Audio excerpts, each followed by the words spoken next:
why I can't say nothing. Hey, boo! Hey, boo, hey. How are you? Listen, you supposed to have been on this side of this camera a long time ago, and I apologize. I'm trying to get my footing.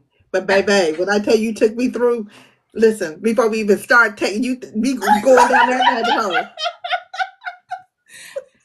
Hey, boo! First of all, we're going to start this off. Hey, Mr. Radio, we're going to start this off right. Blessings.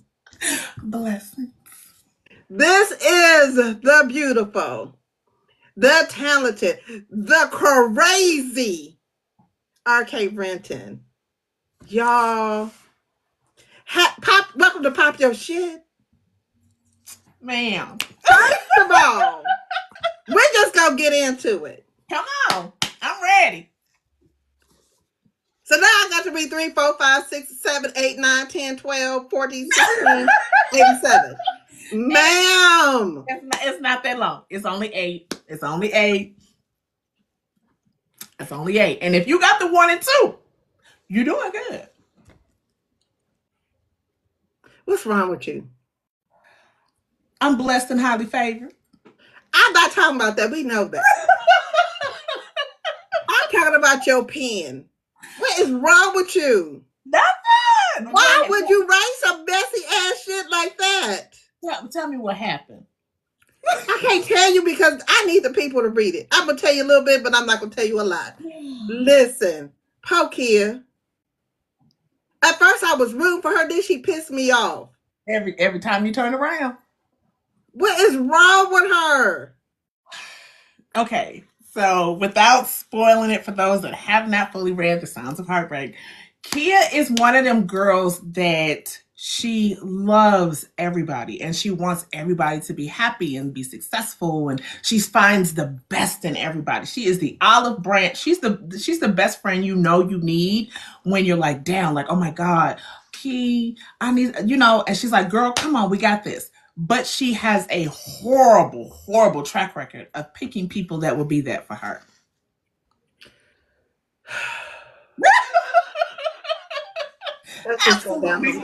Absolutely horrible. And then when you look at it, like, because of the timeline of most of the people that are in the crew, they are people that she's known forever. So you would think people that you've grown up with would not evolve the way that her friendships did. And they're like, oh, Kia, good people. Right. But if they know Kia's weaknesses, they expose Kia's weaknesses. And then when her weaknesses are exposed, she becomes not a shell of herself, but she becomes this person who becomes unsure of every decision she starts to make. The only people I liked in that damn book is Brown and Vanessa. Really? I mean, don't get me wrong. I rooted for the good girl. I rooted for Kia. I was rooting for her until she pissed me off. And then I had to go, I went back. Then I was rooting for what is it? Akeem? And that damn what was the crazy people that snatched her up? What's their name? That took her job. That was his cousin. You're talking about Alex and Rain. Mm-hmm. Baby, Alex and Rain, I want to listen. They needed hands and feet. Baby, they would have got a 2 point. They would have got a 2 punch. Listen, I was like, what is this? It just seemed like thank you. It seems like all the bad juju was coming for her. And she wasn't even trying to be messy. She was trying to just live her life. Then that damn Zadra. There are certain readers that like Zadra. I'm like, wait a minute. How do y'all like Zadra? What is how is she need her ass beat? I needed Kia to extend that ass whooping to her that she was extending to. What's the old girl name? I call her Strawberry. Sherry, yeah. Sherry. I call her Strawberry. That Strawberry Sherry. I call her Strawberry. Mm-hmm. she needed that same ass whooping. But she Maybe. needed it 10 times over because that was supposed to be your friend. How you gonna sleep with a king? How you was like, well, if Sean would have not have been on his high horse, I'd have slept with him too. Bitch. And when you have that one, Why and is this real life? here's the thing. Okay, so the book. Okay, I'm gonna take you back on a little journey. So I started reading I everything. need a drink. Sorry. Go ahead. I haven't read books in like a really long time. For those that don't really know who I am, I reside in Nebraska. I'm just kind of like a chill kind of person. Like I live in this nice little quiet little bubble, me, my husband, and our kids.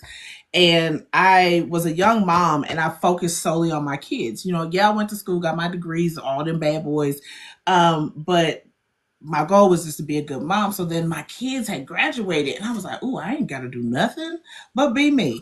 And so I was like, oh, let me pick up a book. So I started reading books and I was like, Meva, girl, you got a whole, there's one question that pops up in the back of my head all the time. Hey, beauty. And it's a conversation that me and my husband have had. And it's because we are friends to lovers. Can friends be lovers? Is the premise of the book. And it was like, well, yeah, but what is, and you know, there's this code. I don't know where this code came from. Everybody know this code. Friends are not supposed to fall in love with other friends. Like if my husband has a homeboy and I dated that homeboy, I'm not supposed to then check, be like, ooh, I'm peeping you. You know what I'm saying? There's this code, there's this thin line. And I was like, but what if she did? What happens? And that's what happens with kids. Like she falls for Quinn and she's not supposed to fall for Quinn because she had been with a king. And then it just becomes this ball of you gotta be kidding me. But the real conversation is, can friends be lovers? And that's what sparked the Signs of Heartbreak. Okay, so okay. Mm-hmm. So my question is, can you date in your friend group? Because she dated in that friend group. So my question is to the people in the comments, and it ain't nothing but a few of us. It's gonna be a few more coming, but can you date in the same friend group? Because what if you dated a king, you're dating a queen, and it just didn't work out, y'all. Y'all butt ass messy. But the question is, are they messy though? Right? Yes, they. I Why mean, would yeah, they bring they that are. girls? Why would they bring that girl's past to light like that? Because That's because messy as hell. because who else? Who else would bring your skeletons to the closet but your so-called friends? And what pissed me off was when Sean did the same thing. But I needed her to leave him. let me tell you something. Let me tell you something about Sean. Let me tell you something. As you progress in the series, you will understand, especially when you get to book 7 and 8, you'll understand. No, I'll say that back. As you progress in the series, you'll understand who Sean is and the other, all the other brothers, because you're starting to meet. Like as you ended book 2, you met Sheila and Adonis throughout the story, but Sheila and Adonis are book 3, and they a mess. So you get to understand why Sean is the way that he is, but he's there to challenge Kia, and it hurts that he would use the same tactics as the friends. But it's like, I need you to wake up. Like you're around the wrong people, and if I talk to you the same way that they talk to you, maybe you'll wake up and realize they're not good for you. She don't get that. Thank you. It wouldn't be a long book if she got it in the first place. I mean, I get that, but I'm just saying, she. It's like, but it's not that I'm saying she don't get it, Right. but it's people out there that's like that. That's like that. That's absolutely Listen, like my that. my glasses is crooked. I bet shit ass crazy, girl. I'm sorry. There are people that are like that. That you, I see somebody's comment is like, no, you can't be homie hopping. But here's the thing. But why? Why you can't homie hop? I Who think rule the book thing is that? is, right, that's the thing. It's like I'm trying to challenge, and it's interesting how I put it in there. I'm trying to challenge people's thinking on what we think is acceptable for falling in love with somebody, right? Because here it is, Kia did fall for. She was with Akeem. If you look at the history for when she was really young, and falling for Akeem. They're older now, so you're like, as adults, we gonna stamp that in bold letters. As adults, you would think that your ego is not in this. If I'm not good for you, but you're good for her, and y'all get along, and we can still be adults about this. What are we worried about? Because who smashed who and how? As you read in the book, he was like, "Well, I opened her up." She was like, "Well, you didn't open her far." Bye See, bye. that's where them egos come in. But if we're pulling ego out of this, what if the person that I'm supposed to be with is he's not just my equal. I'm his helpmate. I am everything that he need to be, and then some. I like Sean and Kia together. I do. I really do like them together. Once he learned the lesson, once he started hearing his mother's voice, that I was like, motherfucker, this your chance. I'm sorry for cussing. I'm Like, cussing up. I've been look, cussing up a storm. Listen, that's how I felt through this whole book. I was cussing. I was cussing. Ma'am, why would you do this to me? ma'am, I don't ever promise anybody cupcakes and roses. I tell you exactly what you're gonna get. I'm coming for them emotions. I'm gonna shake them shits up. I'm gonna piss you off, and I'm gonna do it on purpose, and I'm gonna do it with a smile.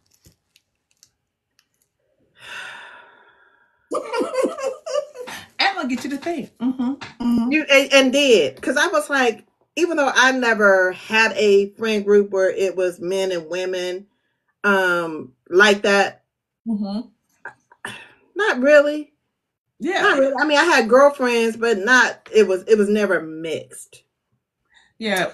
Radio said he didn't see the code until the '90s. The thing is like if you think about it, even our families, you look at your families. There was a whole bunch of code breaking back in families. Baby, they was breaking codes left and right. They was taking over brothers' wives. Wives was taking over brothers, cousins, granddaddies, daddies, your mamas, And depending on now, what side of fence you floating on. and they could be absolutely perfect for each other and work right, super messy, work perfect for each other. So it's like Kia is just she's a sweet girl who's got a big heart, who's got some messy ass friends. That's age where I want to put hands and feet on. Yeah, she's got some mess. She's got some, and it's like the poor thing, especially when it comes to Sean, is that she gets because he comes hard and he comes heavy with her, and it's like, whoa, wait, what is this? I like this. Now, granted, this is a tad bit spoiler for somebody ain't there. When she goes, she does a job for Brown, and as you guys read in the story, you figure out who Brown is to Kia, and what happens between Kia and Quinn didn't happen so well. But when she Right. goes to Brown's office and Sean is there, she Kia Quick like, with are we it. playing this? She Are we was playing quick this with game? it. She was, You are we want to play playing this this game, game? Quinn? We can play this game. Sessions in, honey. Kia know So, how to play the game. okay, so just answer this question, and just I'm not gonna. So, did they tell Quinn what Akeem did? I don't remember reading that. No, is it another book? Okay. Okay. I just because I was like, do he not know that stuff? Okay, well, I'm gonna move forward. But I like where you Um, mind that though. I like where you mind that. Where you like, you know what? There's more here. There's more here. But yeah, Kia's I think the thing is that what frustrates you guys so much about her is that it just looks like she's always bending or bowing before the people that she's around. Like she has no backbone whatsoever with these friends, not and with it's her really crew. She not don't. right. It looks like that. But in true, ugh, and I try not to say I'm a Scorpio anymore because the Lord is working on me. But in true Scorpio, like I'm not. There's some battles I will not fight on purpose with you because I'm taking notes. So when I'm taking notes on you, I'm not sitting up here like I gotta be all, I gotta be all up and aggressive with it. It's just like, oh, I'm gonna let you have that. I'm gonna let you have that too. Uh-huh. And it's unfortunately it's like a bad trait of you stacking that stuff against. So when I got my case against you and I drop it in front of you, I'm done. And that's what Key is like. She's like, okay, all right, all right. That whole Zatra thing at the bar, I was like, wait a minute. She's like, I needed them to, I wish the cops was already there.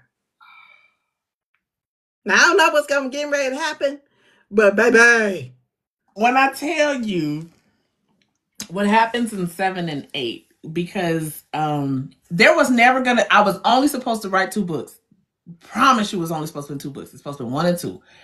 And as my son was in the kitchen one day and he was playing this song that is no longer on my soundtrack, which pisses me off, I heard book 3 and I could hear Sheila and Adonis. And then as I was working on Sheila and Adonis, and it was like a conversation. It was always a conversation between 2 of the siblings or whatever that sparked the next book. So I was done with 6. I was like, we're not doing anything else. And because a lot of my readers was like, well, I got questions. But as I finished 6, 6 was supposed to be just 6, and then the 6 that I had got pushed to 7, and then one reader was like, I feel like there's an 8 in you. And the only reason why I honored that request to give a book 8 was because I'm doing a wraparound for the story. So 7 is I'm bringing some stuff back from Kia that I just didn't put, I omitted from the first 2 books. And then because you in book 3 you meet the Iron Hill girls, which is the sisters, I gotta close all that weighted stuff out with them. So that's how 7 and 8 came about, but it was only supposed to be 2 books. Okay, so let's same book. I got a question. I listen. The race card.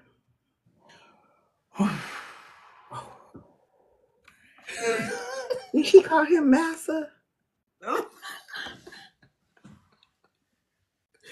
You know us, okay? You know us. We will turn the tables against it. We'll use it against them, all the time.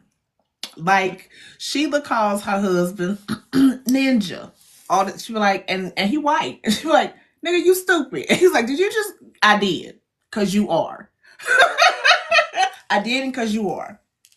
Mm-hmm. But you didn't just play the race card once. You played it a few times. Mm-hmm. Why? Because it's the one thing that makes people uncomfortable, even in relationships, right? Like I can be friends with somebody and you be like, oh, it's not really that big of a deal. But as an interracial author, and it's something that I know because outside of being married, I've dated other people and I was in an interracial relationship. It was one of those things that I kind of just would punch people with stuff. I'm like, oh, so we massa now? And he went, wait a minute, where'd that come from? I'm like, I don't know, because when you barking orders at me, I feel like you're not talking to me as a person. You talking to me like you own me. So is that what we doing? Like that, that's where that came from. That whole premise of like, no, I'm a use this. And then on the flip side, it's also what my family knows. You know what I mean? Like I have white aunts, I have Latina aunts, my nephews are biracial. So I know all this all too well outside of my own, whatever happened in my life when I was younger. It's what I know. So let me go ahead and push the little button. You don't mind just stepping on somebody's neck, just saying, let me just put my foot in it and just kind of twist my foot in your neck a little bit, just so that you can get just a tidbit. Just a little. Just a little. Okay. So you played the race card. Why interracial? Oh my gosh. And I'm sure you read it at some particular point in time because it's in book 2. Oh my God, it's one of my favorite scenes. It's in book 2 when Sean and Kia are going back and forth in signature. And he was like, well, I'll give you about an 8. He rated her. Yes. He rated her. He's like, well, for my first time, he rated her, and he like, Don't ask me where I put it there. That scene originally was really, really simple. It was just a simple back and forth. And I was like, this is not Sean. He's a big. And as you see how the bigs are, especially with the Donnas, they have a way with words. They are unapologetic. They do not care about your feelings. It has absolutely nothing to do with if you're a Black woman, you're a white woman, you're a Latino woman. It is how they were essentially built to be as men. Like I don't have the capacity to look at you as deal with your emotions. They like I can love you, I can be in love with you, but I can't deal with your emotions. And Sean is when I tell you he went 50 on that lady. And she was trying to hang and go back. When I was saying they was going blow for blow, I was like, they not gonna make it. They not gonna make it. But you see why they almost didn't make it. It was her. And it's bad because you're like, oh, come on, Kia. Because when the scene before, y'all, you're getting spoilers, you're gonna be you're not gonna be mad. The scene before, he asked for something from this woman, and he's like, just give me what I want. And just give me what I asked for. And she's scared. And she's like, why are you so intense? Why can't you see that this is confusing for me? He's like, me being in your bed is confusing? Because what was that? First of all, that whole bed thing woke me out. I was like, how we breaking beds now? What the fuck? What is the reason and why I had somebody there the next morning to get her a whole new bed. Sir, what kind of fuck are y'all doing? Sorry, Daddy, if you watching this, don't watch this one. Skip to the next review. I mean, the next interview, because I got to know. So Kia has, which is why I kind of described it in the first book, is it's one of them old iron beds, right? So it's like one of them ones your grandma would have had with the boards under it, but hers was so old, or the boards were so old that it would have fallen apart at some particular point in time. Sean was just trying to prove the point. It's gonna be broke with me. And broke it he did. There's no need to get up after this. You can go ahead and crawl to the bathroom. That's fine. This needs to be on somebody's TV. Like I felt like this is better than the have and the have nots. Because I was like, wait a minute, hold on. Wait a minute. What? And then that whole what was the girl name? The ex-girlfriend, Sean's ex-girlfriend that she was trying to get back, and she thought you talking about Pam and Samantha. Baby, I wanted to pull all them stresses out of her head. Yeah. I did, because she was playing dirty. Yeah, she was. And Kia was like, look, I just almost got in trouble at the airport trying to get here. Like I'm trying to get because she put the pause on them. She said, but beep, beep. I'm trying to do my business. You messing with my business. And so again, it goes back to Kia. Like I don't go for drama, but if you show up, and Akeem kept showing up, it's like, what are we doing here? Because if you're not messing with me and I'm not messing with you and I'm trying to be about my business, why are you all up in my face? And Akeem liked to be all up in her face. So Akeem needed that ass whooping. He thought he was doing something by orchestrating that whole thing. So wait, I guess it's gonna come to light later in the book. So we mercenaries? Maybe, possibly, could be. You never know. Where is Sean from? Russia? You can't tell me that either? He's from Russia. Oh, he's Russian. Mm-hmm. Helps explain a whole bunch more, don't it? Mm-hmm. Now I understand Adonis and Saunders, and yeah, I get it. The whole. I get it now. That sums it up. Look, even the punches when it comes to the race card, it's like, No, I'm not from here. But why they have to take the mama? Why we got to take the mama? Why he? Oh, do you know how many times I got cussed out for that? Because I'm not mad at it, but they needed a loss. they did. I They get it. needed a loss. I get it. I get it. I get it. Yeah. But the mama, she was so nice and so kind. Is the daddy gonna find love? Wait till you get to book 5. You may feel a little bit different about, The daddy? well, everybody. No. Oh, you gonna feel way differently about the daddy when you get to book 3. Oh Lord. So they don't care nothing about them dating black women. Keep reading. Ooh, Keep reading. we still playing it. Okay. So Mama doesn't. Their mother does not. I'll say that their mother does not. She does not care. But as you as you keep reading, yeah. so let me ask you a question, and this is with white authors who write black characters versus black authors who write white characters. Um, if it were a white author who wrote this, I think we would be upset. Or would you be upset, or would you not be upset?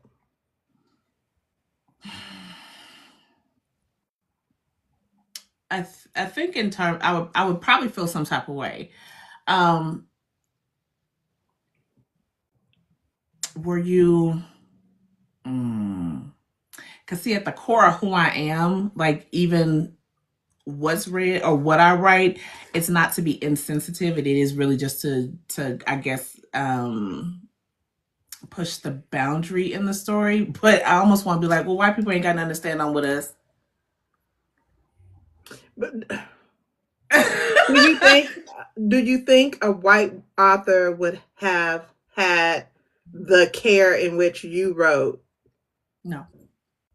Because it wasn't that, okay, so if y'all, for those that don't know, it wasn't that the race card was played, is that we as black people, we automatically go to, oh, you white, so I know you trying to be a slave owner, or you trying to be a master, or whatever. And if you're not from this country, they really don't understand it, but the ones that are here do. And I just don't think that a white author would have addressed it the same, because it was resolved, but it still was said, and I was like, ooh, she playing dirty. Because again, go back to just my childhood and my background. It was when things like that arose in our family. Because I promise you, when I was like, I got a what? I got a white auntie. That ain't my auntie. I don't know who that have.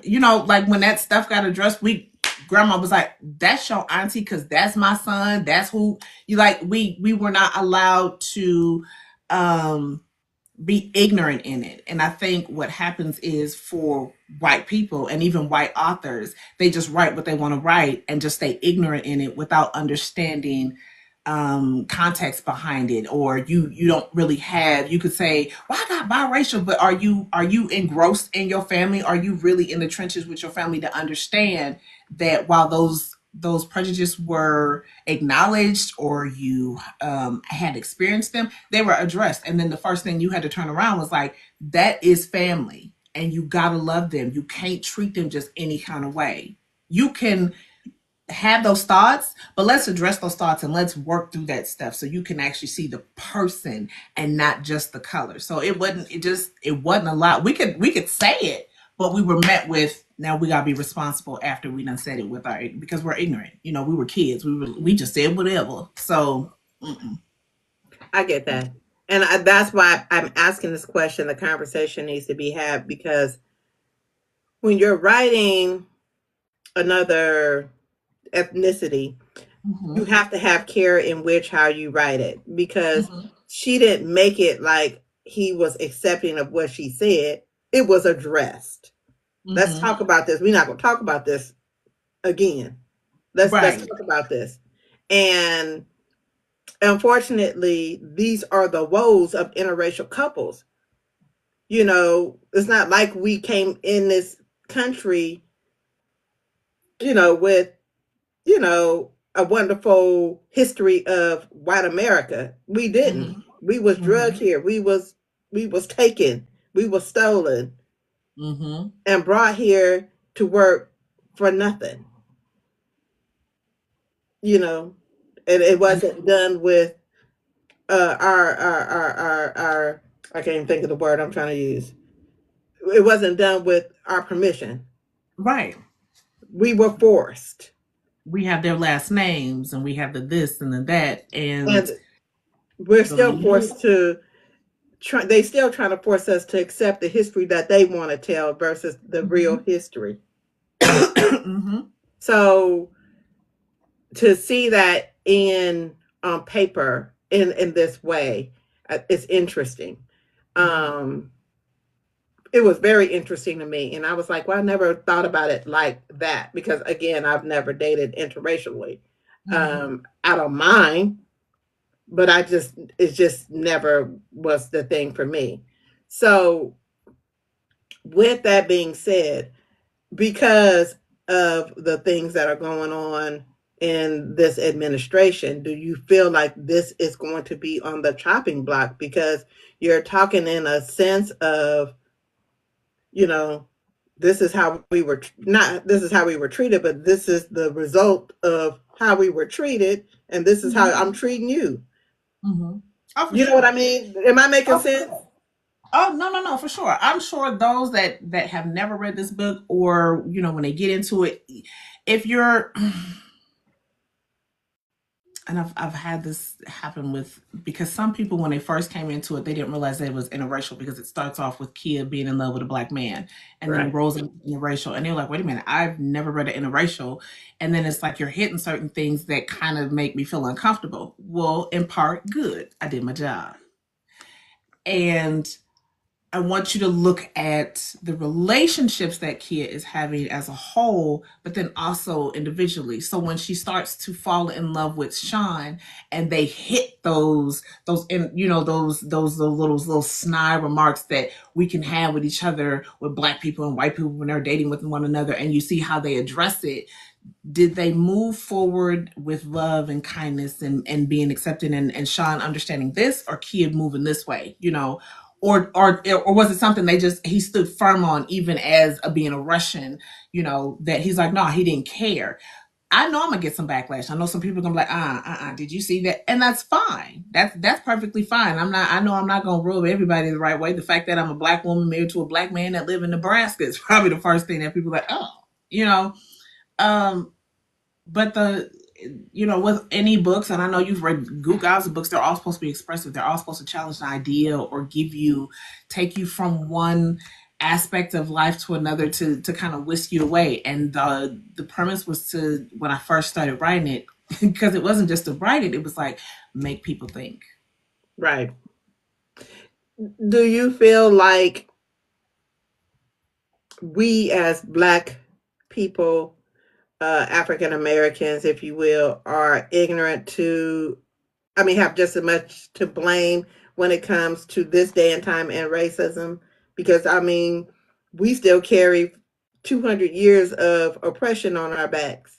Are we justified in our feelings still, or are we, you know, we need to get over You it? probably would have caught me a couple years ago. I probably have been like, it, not saying that it's old or played out, because we can all live in a very comfortable bubble, even just being black people. Like, I deal with black people, I talk to black people, I do business with black people, and I don't step outside that comfort zone, and I'm fine with that. And some people are like that.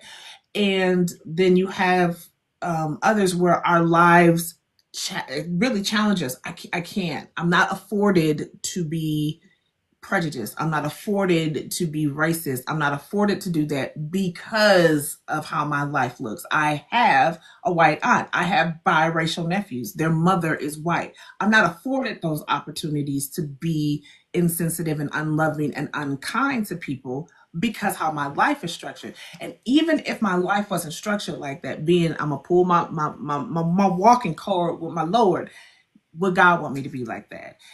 In this climate that we're in today, the enemy wants us to walk with this fear, with this hate, with this anger, and not saying that none of the anger that we're feeling as Black people is not valid. All of our feelings are valid, but at some particular point in time, we have to decide, when do we, and I'm going to use this very carefully, start to grow up and mature in our feelings and how we feel about things, how we see things. What we're still feeling is valid, but okay, how do I start to operate a little bit differently? So, like, for example, with Target, everybody was boycotting.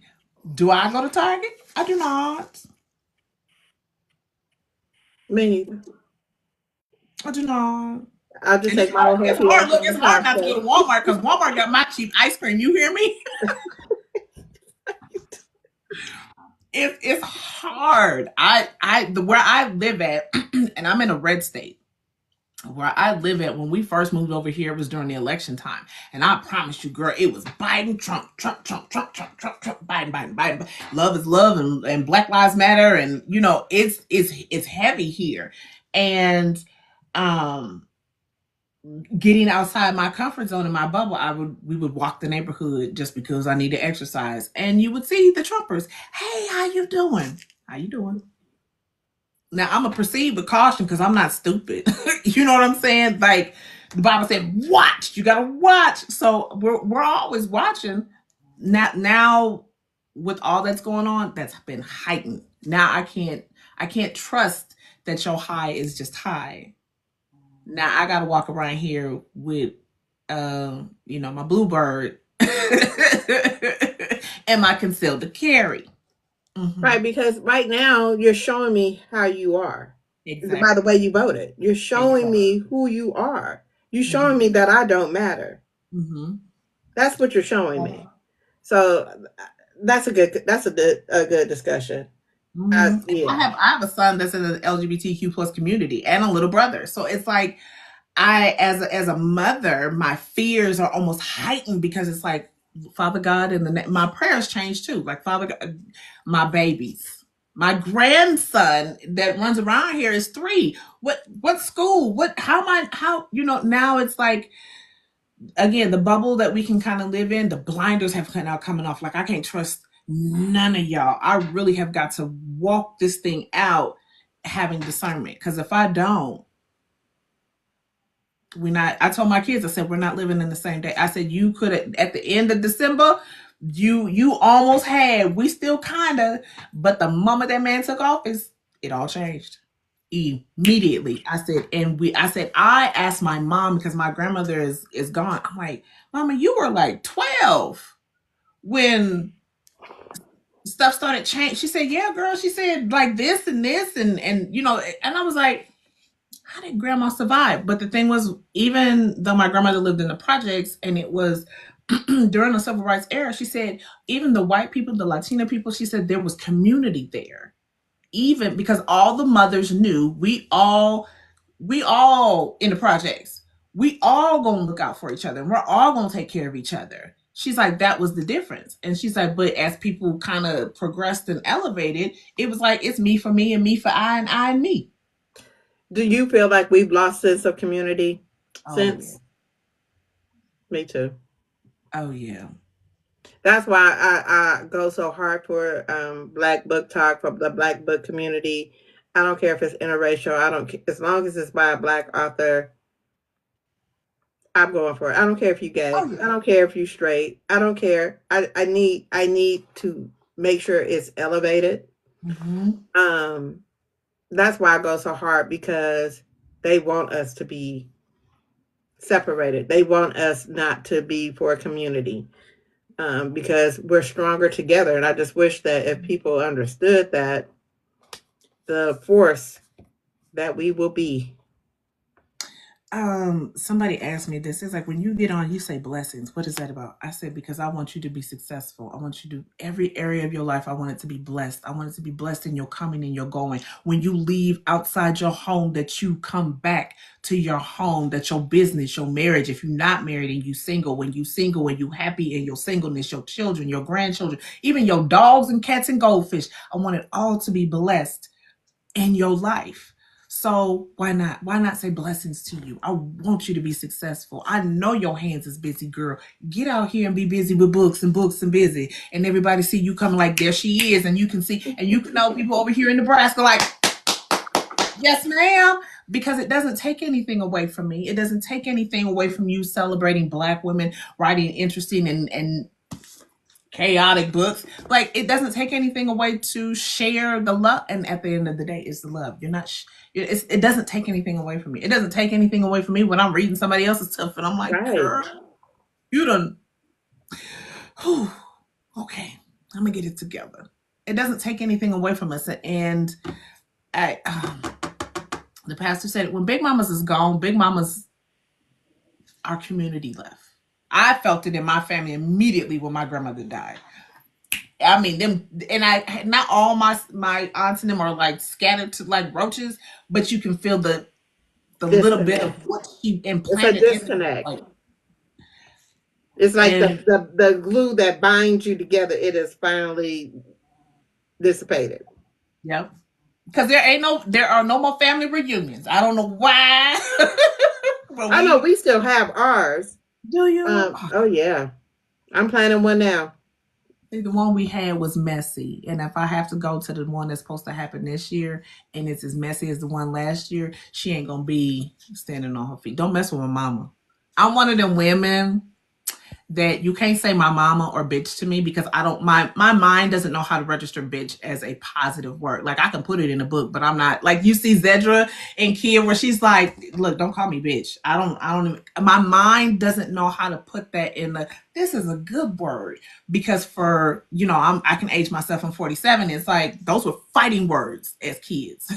So that's what it feels like with bitch. No, girl, I said bitch. No, I can get it, but it's just not my favorite word. It does something to the core of me. Yeah, Like, it's not my favorite word.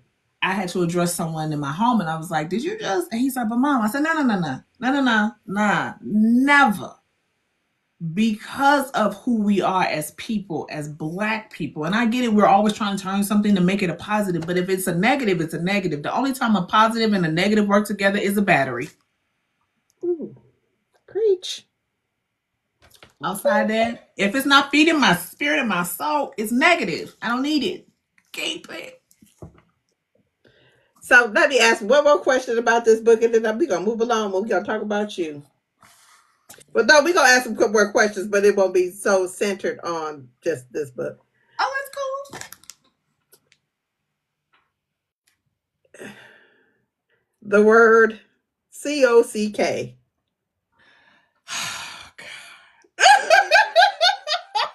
Why? Because I knew it. Oh my God, do I have it? I gotta see if I gotta find it. And there was somebody else that brought it up. I think we were I don't know if we were in line together. Where's my book? Where's the book? Okay. And there was somebody else. There was a guy, and he was like, "I'm sick and tired of seeing slick, wet folds in a book." And I'm like, what else is it? Right? So, is it? Hold on. It's not that so much it's being said, because the palm colored people, they say that word, but I never really heard no Black people say it. Man, right. So, because it doesn't bother me, but I know it irritates some. It irritates a whole bunch of people. Again, that's just me being messy. It don't bother me. Look, when I tell y'all, it's words. It's so limited to give you. Like, it's so limited when you can name it, and it's like, well, that just fits perfectly for that scene. There we go.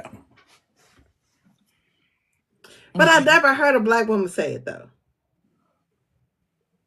I haven't. Look, I'm not judging. This is a judge-free zone. We judge nothing. I'm not judging because I thoroughly enjoyed the book, but I know that there will be some people that would DNF a book because of those words. So let me ask you a question. Do you feel like we are, how can I say this? We put limits on things. Like there's just certain things like I can't do child pornography. I'm not right. I'm not gonna read it. If that's what you choose to write about, I'll read your next book. I'm not if that's what you want to, address, because I mean it needs to be talked about. It's just I can't do it. Right. It's certain heinous acts that I just cannot do. Like I know that there are some unauthorized, I'm trying to say it without being banned, unauthorized escapades that happen, and people forcefully do things that they're not supposed to do. I get that, but I don't need to read about it in detail. We can allude to it. I'm so, oh my gosh, because for those that see me work on 5, my moral compass will be like, this is too much, this is too much, this is too much. Come right back here. So my moral compass will keep me from doing any or writing anything that I know me morally will be like, that's not it. There's a scene in like book 6 that Kelly is recounting something because it is it's an essay, and I put right before it, this is a trigger. But the way that I wrote it, it was like a I wrote it in such a way that if you knew what was you knew that it was an essay, but I wrote it so it wasn't, it wasn't in the details in which, what a detail for an essay could happen. Right. You don't need to have all of that. Right. So I'm always trying to be mindful of the simple fact that as a survivor of essay, I can't, there's certain things that I just can't do, because I don't want to have another woman come to me and say, I read this book and this particular part crushed me as a person. If I crushed you because Kia walked away in book 1, I did, and you got why she walked away, then hey. If I pissed you off because you kept seeing this woman bow to her friendships and not stand up for herself, and I've had people say, girl, I had to close book 1 and walk away because you were hitting too hard for me with my life, then yes. But if COCK is a problem, that's like minuscule. And right. I mean, I just, for my moral sometimes I know that, but do you think that we are how can I say this? Because I'm trying to find my words. Worst critic? Oh, not our own worst critic, but overly critical of other people, and I think so sometimes. But it's like, this is not a. You can see yourself in this book. This is a book about us. Hey, Denise, it's a book about us, but she just happens to say that word. And people will DNF just for the smallest little things. Yeah, I know. And if somebody DNFs it because she says that, it's like, I almost want to be like, I need you to understand that she's with him and that's what they like. So she's catering to this man that look, let me tell you something. I will cater to the man that I've been married to for 23 years. He could say, baby, I want you. I'm saying it. Okay. So it's like, that's what she's doing. And I sometimes I feel like sometimes it's so and I guess a book is supposed to be personal, but sometimes it's too personal. Like, it's a book. It's a book. If you have never been on the white chocolate slopes, you've never been on white chocolate slopes, and you would not know that white chocolate slopes like that. You know what I mean? They like that. In a previous life that is not this now, was on a white chocolate slope. And I promise you, that's what white chocolate slope like. Okay. So, question. If you could, I know you got a husband, and I'm being respectful, Mr. Renton. I'm being respectful. But out these characters, who is your book husband? Who's your book boyfriend? And who is your side piece? Mm. And I know as you read, you'll understand why I say this in this order. It will always be Sean first. It will then be Saunders because Saunders is. So Sean is the husband. Mm-hmm. So is Saunders the boyfriend? Mm-hmm. So who's the when you get to 5, you'll understand why I put him in boyfriend spot. I promise you, he couldn't be anything else because no, he would be the side piece. Saunders would be the side piece, and then Adonis would be the boyfriend because Adonis is a Scorpio. Oh, I'm sorry. Let me be careful because Keisha in here, and Keisha, her book boyfriend is Saunders. That's her book boo. Okay. Why she call him Satan? Because that's his nickname. Raven. That's her nickname. Look, Jennifer, she's like, Sean will always be my husband. Yeah. But right so now, Keisha, I'm saying Brown. really? I like Brown. You do? The way he stands up for Vanessa, yes. They hate Brown. I like Brown. She said Brown. Brown seemed like he said, I work hard. I work hard to get her. I'm trying to keep her. He book husband for me. I don't know nothing about him outside of what happened in book 1 and 2. But him and Vanessa, yeah, he book husband for me. And then Sean will be my boyfriend because he said some hurtful shit. But then who I'm slide with, I don't know, because Adonis seems like he might, Adonis. I'm gonna say that list is going to change when you finish this series. It probably will, but I'm just saying I'm only book 1 and 2. I know it's gonna change, honey, because Adonis is my. If you think Sean's mouth is bad, wait till you meet Adonis. That man, there's a reason why Sheila call him nigga. You nigga. Who are you talking to? You're gonna be like, oh my God. You will probably inbox me. I need to talk to you now. We need to be live now because what the hell? Their mouth people is messy as all get out. Yes. Y'all looking for a messy book? This is the book for you. It started off messy.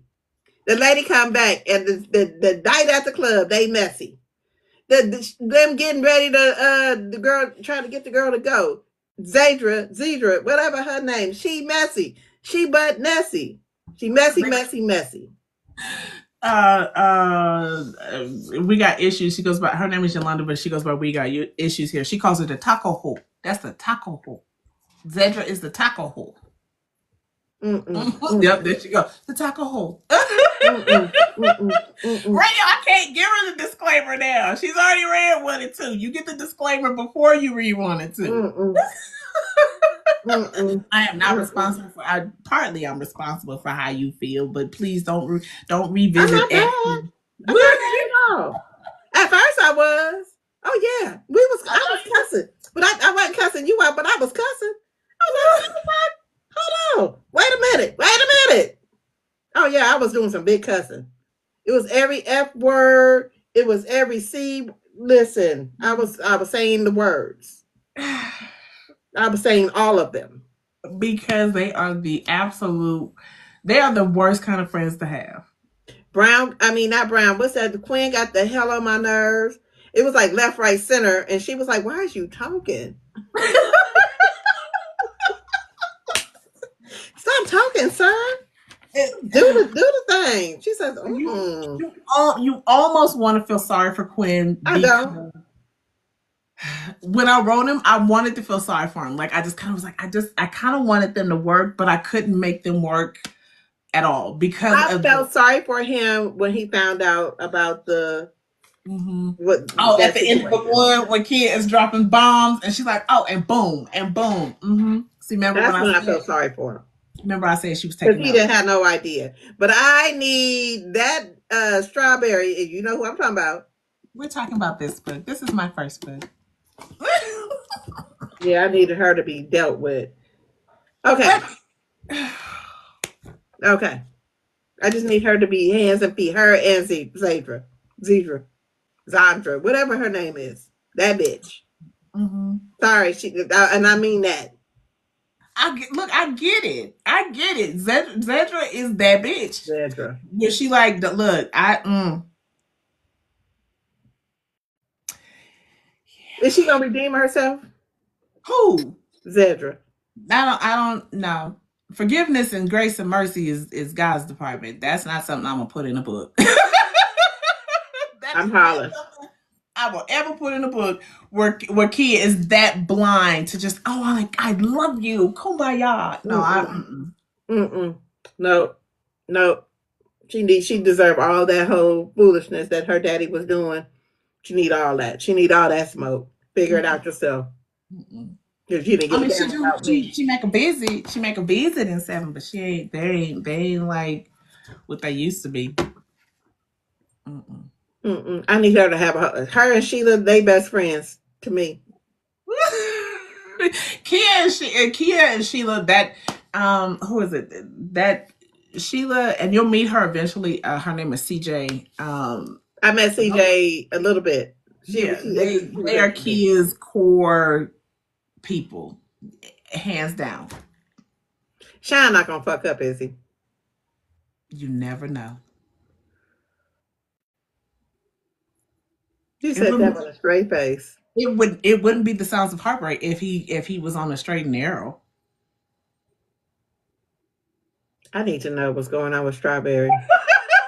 I need to know what's going on with that Samantha chick. It would not be.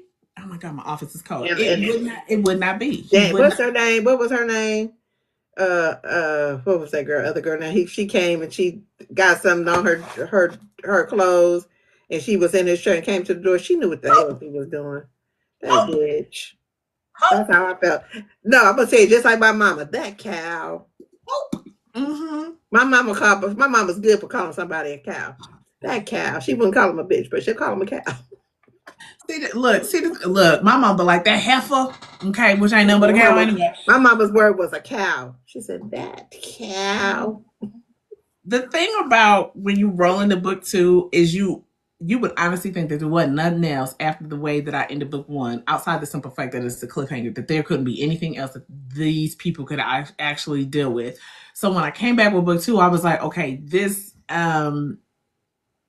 I've had people describe book 1 as a slow burn, which is fine because it is, and then you start to get a little bit like more in book 2, which is it's intentional. This entire series is intentional about how I pace your emotions, right?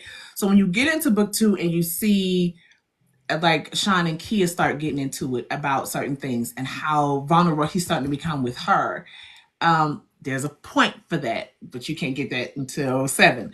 And then you have you start to see Kia's fight come in a little bit more, and you're like, oh my god, I know why people are frustrated with her. I promise you, I do. I really, really do. But it's like with all of us, we evolve as as people, and the one thing that is highlighted that's probably just true to my life is that I'm an only girl. I don't have any sisters. I have an older brother and I have a younger brother, so I grew up by myself. So the isolation of not really having probably that female counterpart to kind of like back and forth with, like I see with my daughters, completely null and void in Kia's life. And which is why it's like when she gets hit with those kind of weird scenarios with females, she's like, well, what the hell am I supposed to do with this? But then it's like, oh, okay. Yeah, I'm gonna get you. I'm looking forward to you rolling in the 3, boy. I promise you, Sheila and Adonis, that Scorpio energy is matched, unmatched, unhinged, unapologetic. Child, your mind is something else. It's therapy. Baby, it's something. Because I'm like, what in the world? It's therapy. Okay, It's let's therapy. get to some of these questions. Yeah. Questions. I'm gonna do things a little bit backwards. I'm going for the back part of the questions. Describe yourself in one word. Sweet. I agree with that. It's my I'm middle gonna. name. My government middle name is Mandisa, and that means sweet. I got that. I was gonna say um highly favored, and I'm just gonna make that one word. Come on, Jesus. No. I'm gonna say highly favored. Favored. I'll just say favor. I'll just say favor. Mm-hmm. Yes, because the blessing that the Lord has on your life, child. Um, I'll be over here struggling with it. You hear me? okay. I'm like, Because who ain't struggling? God. Mm-hmm. Girl, one day you was like, I gotta walk away. The grandbaby was like talking to you. You was like, I gotta go. Ma'am.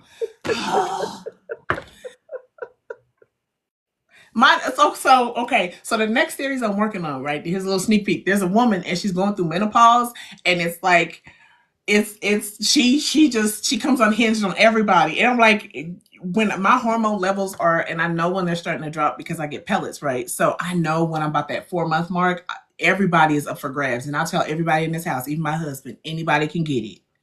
I'm getting ready to go for this appointment next week, but anybody can give it. Leave me in this room with this door closed. Y'all keep bothering me. You go get somebody you don't even know. I'm not even saved all the way. Stop playing with me. You'll meet First of the all, not that unhinged. you're not saved all the way. Look, my unfiltered self. I work with a filter all the time. It's like you can't say that. Holy Spirit, like you can't say that. You can't say that either. He's still working on me Every day. every day, every day. Because I'd be like, okay, well, calm down. Mm-hmm. We can't. We gonna have to do it. Mm-mm. It don't. It don't always work. Um, um, blank is life. Peace. My pen is Unhinged. messy. It is very messy, but yes, unhinged is a good word for that. Um, what is something everybody loves but you hate? Mm. You know, I can't say that no more because I'll actually like it. Um,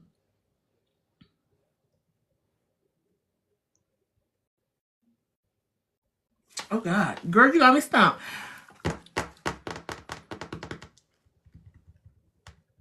I'm gonna tell you what I hate to see. My debit card hate to see me coming. She got a mess. Um, I love to I no, don't love to spend money. I don't.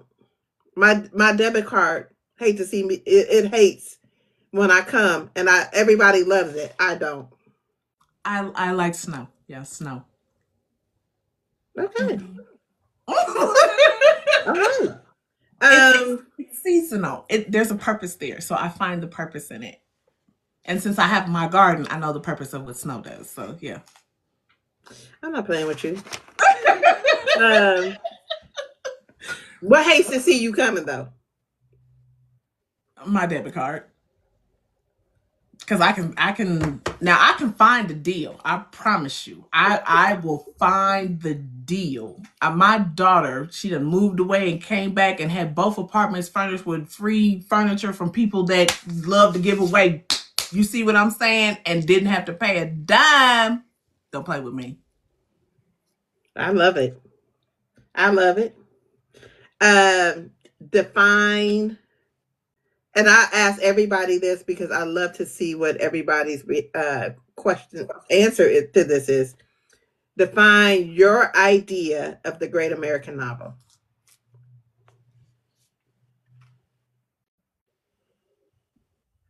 Mm. It does not have to be what society deems as the great American novel. What is your idea?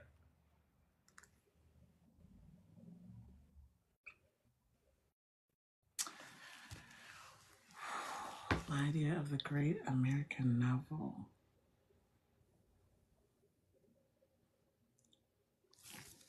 I want to say it hasn't been written yet because I haven't written it. Okay, but what would be included? What Um, are the elements of the great American novel? for me, a great American novel always has to have a little bit of suspense, a little mystery. Always got to have some love in there. Um, yeah. Mm-hmm. Okay. Mm-hmm. Define your idea of success and have you reached it? Hell no. I'm My screaming right now. listen, my ideal of success. Um,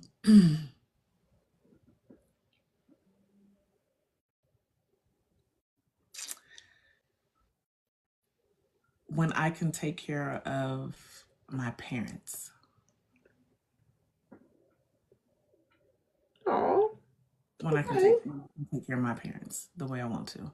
And I know my mama, she will bitch and complain about it. Oh, I'm fine, Mila. You don't need to do nothing. But with all the stuff that changes and stuff that's going on, I have a mother-in-law that's in a nursing home, and my mother is on, and both of my parents are on disability. They should not have to depend on no man for anything. Yeah. Oh, sorry about the barking in the back, but it's always something. Um, do you have to have a working title to write?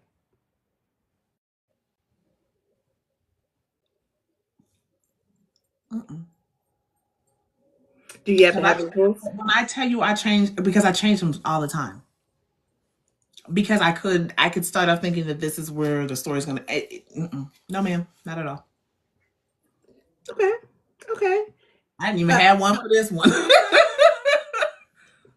listen, so you do know I'm writing a book, right? No, no, no, no, no, no, no, no, no, no, no, no, no, ma'am. I was like, well, do I need to have a title, or do I have? Mm-mm, I'm just gonna start. Because the thing is, I don't write in order. Like I tried it in one book, like six, I think is when I was like chapter one, chapter two, chapter three. I never write that way. I always know the ending of the story and I know the beginning of the story. So I will work like that. Mm-mm. That ain't my style either. I don't know what Um, my style is. and that's fine because I'm still not even 100% sure. Like Keisha, she's been with me a few times when I'm working on live, or there's people that are asking and they'll ask me questions and I'm like, well, how did you get to here, especially with 7 and 8, since I'm connecting. And I'll say it like this: I am crossing I's and dotting T's, and I'm like, I don't know, my brain just will pull something, and it just, everything is because we're women, everything is connected. I could feel something 1 minute and it will be connected to a childhood memory, right? um and I kind of flow in that vein of trying not to go against my brain with my dyslexic behind. I try not to be like, oh my god, you I told Keisha this once. I said I can read backwards and I can write to sentence backwards, but that's just how I process. So I'll have to be like, okay, no, that do it this way. This is, you know what I mean? So I flow in what some would consider a weakness, and I made it my superpower. So I will never have I will always have a vision of what I want, and everything, because I'm a visual learner, everything plays out in my head like a movie. So you said something earlier and I was like, no, this, and I've had been asked like, would it be a movie? I was like, no, this is disrespectful to put all of this in an hour and 28 minutes, because No, it needs to be a whole mini series. this will be a whole, this series one, series two, No, series, I'm it will talking be a about season one, two, whole. three through how many every books it is. Because Right. Kia and Sean need to have two, three seasons. Exactly. So it's like I'm a visual learner. So even when I write, when I have music playing and stuff, it is, the scene is, it's playing in my head. And so I'm like, okay, how do I get what I'm seeing visually on paper? So I'm capturing what I'm seeing. There was a song that I like. Oh God. In at the end of book one, I don't know, and if Jennifer's in here, she hates this song. At the end of book one, there's one song that I tell everybody to play. It's in the soundtrack. It's by Victoria Monet, Waterfalls Out of Love. And if you play that song, whether you're reading the chapter or after you finish reading the book for book one, it like encompasses everything you just read in book one. And Okay, I I gotta listen played to it. that song. Like if you look at my word count, I think the last time I looked at it, it was like because I always play the soundtrack when I'm working something in the book, and I'm not doing anything in there, but it's just a part of the soundtrack. It was like 955 times that I played that song to get the last scene done when Kia walked away from everybody. I played. They was like, "Oh my God, would you stop with that?" Nope, because I got to write the scene out, and that scene only worked with that song. Look, she said, "Oh God." She hates that song, but she'll tell you it works. So yeah, the writing process, you'll peel your brain back. I find that I write better with music. Girl, build that soundtrack. I do. I write better with music, and I like old school music. So I am of the Enchantment. I like the OJs, all of them. You know, the classics. I call them. Um, I write better to them. Listen, go ahead and write that old school loving book. Well, I'm writing somebody daddy. Go, hey, hey, hey, hey, hey, hey, hey, hey, hey. Somebody daddy is about to get some. Look, keep them hips lubricated and moving. I Listen, see. somebody daddy is about to be somebody new boyfriend. So we'll see.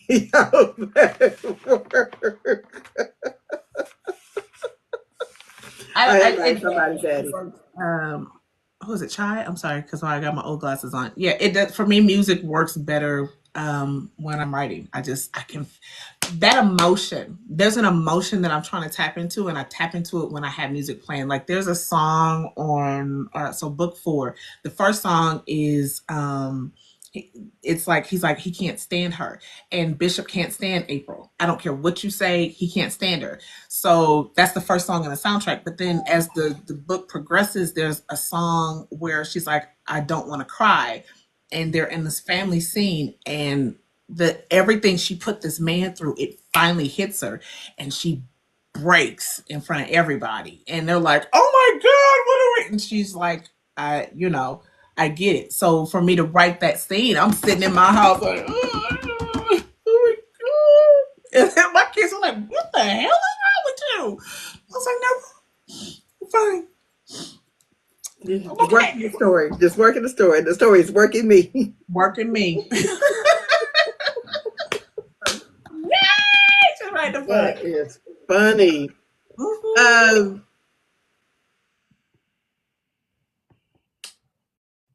You kind of hit on it earlier. What's too far for you? Oh God, it's hard to describe what's too far for me. Um, I feel like even okay, I am not. Sex scenes are really hard for me to write. I'm not 100% sure why. Like you think Why? it's You you have would sex, think. I'm sure, more than what you probably intelligent. Why is that hard to write?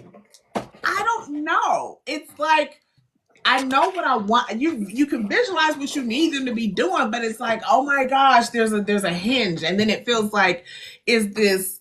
Am I writing corn? Am I a sentence? You See my are lightweight because that's what we do. look, cause my moral compass comes in, and I'm like, God, am I going to hell for this? Like, But are you going to jail? I mean, are you going? No, you're not because it's a relationship. It's not like I get that. But here's the thing. So my mama told me this. She was like, okay, so you've read the songs of Solomon. I said, yes. She said, okay, there's that. She said, it's been in the Bible, it's in the book, it's all messy. The whole Bible is messy. Don't beat yourself up about it. So for me, my moral compass will always be when I'm writing the sex scene. Am I doing too much? Is this because I done read some stuff where I'm like, damn, I'm I'm not there. I probably I probably won't ever be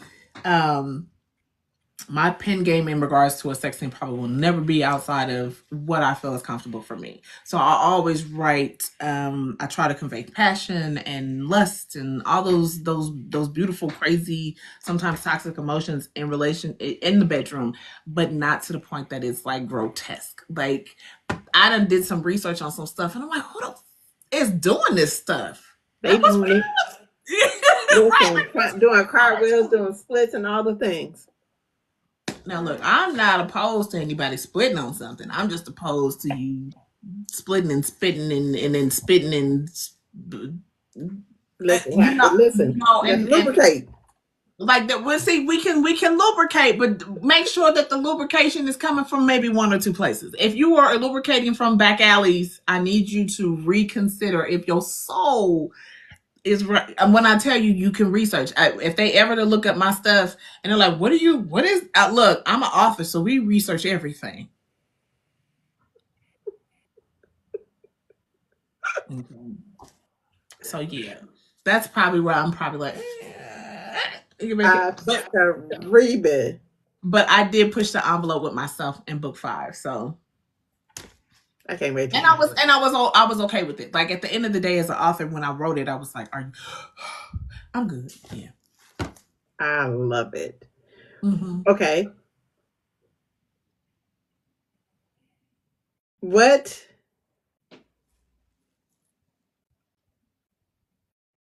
genre that you want to? What genre that you haven't written that you want to write in?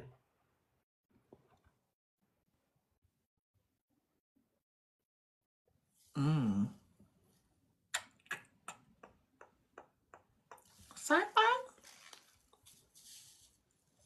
I I have a don't big never want to write sci-fi. I have a big old sci-fi buff. It would just be a challenge for me. I probably would never publish it, but it would just Because that world building is a lot. That's a lot. See, there goes my disclaimer person that just wrote in here, Melton. She's my disclaimer, and Jennifer's my emotional support person. Yeah, sci-fi, um, maybe fantasy. Because the thing is like I've said before, I touch a little bit on a little bit of everything because I'm a hopeless romantic who likes action and a little bit of blood and gore, and a little mystery. I will spank somebody in Clue. You hear me? Who did it? Colonel Mustard in the library with the candle oblong? Yes, that's me. Oscar Reba. I'm hollering. That's me. Question. Mm-hmm. Let's talk about the business side of it a little bit. I noticed that you do a lot of your own stuff. Why is that? Because the dollars and cents have got to make sense to, well, one, I don't work outside the home because I'm a wonderful mother. You hear me? I'm an amazing mother to the 4 people I pushed out this body, and I'm helping my daughter with my grandson. So working outside the home, not saying that I'm not trying to escape the little prison I'm in, has not been easy after my daughter had surgery, and then I took care of her, and then my daughter had a child, so I'm somebody's full-time daycare. Okay. And my husband does an amazing job holding down the fort and even supporting and pouring into my business, but I'm always like, I don't want to stress that budget. Okay. um and I hate to be like, I make do where I make do, but again, it's like I need the other to do it. But then I'm making a sacrifice. My dream is it's my dream and I want it, but I'm making a sacrifice to make sure that I don't have to go up to nobody's daycare and shank nobody. And there you have it. And there you have it. So let's pop your shit real quick. Let's pop your shit real quick.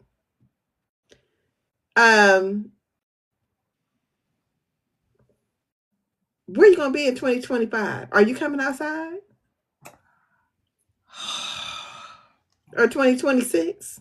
Girl, dealing with people is scary. It is, but it's vital. It's scary.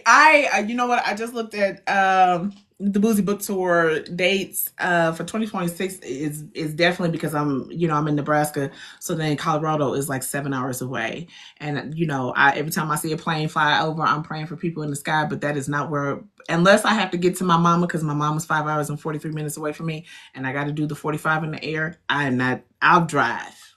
Okay, so I want to definitely do 2026 for Boozy Book Tour, and see what's popping in my little bubble here. They don't really do too much, but maybe I'll be the one to spearhead it here in Nebraska for Black authors. Okay, because I'm coming outside in 2 weeks, and I'm scared to get on that plane. Let me tell you something. We gonna pray. We gonna stand and agree. When I tell you I get on the plane, and a few times I've been on a plane, I always start with God. Now I'm your favorite daughter, and you love me, and I love you. I don't want to see you just yet. We're not done. Okay, I know you do. I don't really get a say so on this, but I'm gonna say what I need to say because you said come to the throne gracefully. I need somebody that's up in the front that got some gray hair that know what they doing.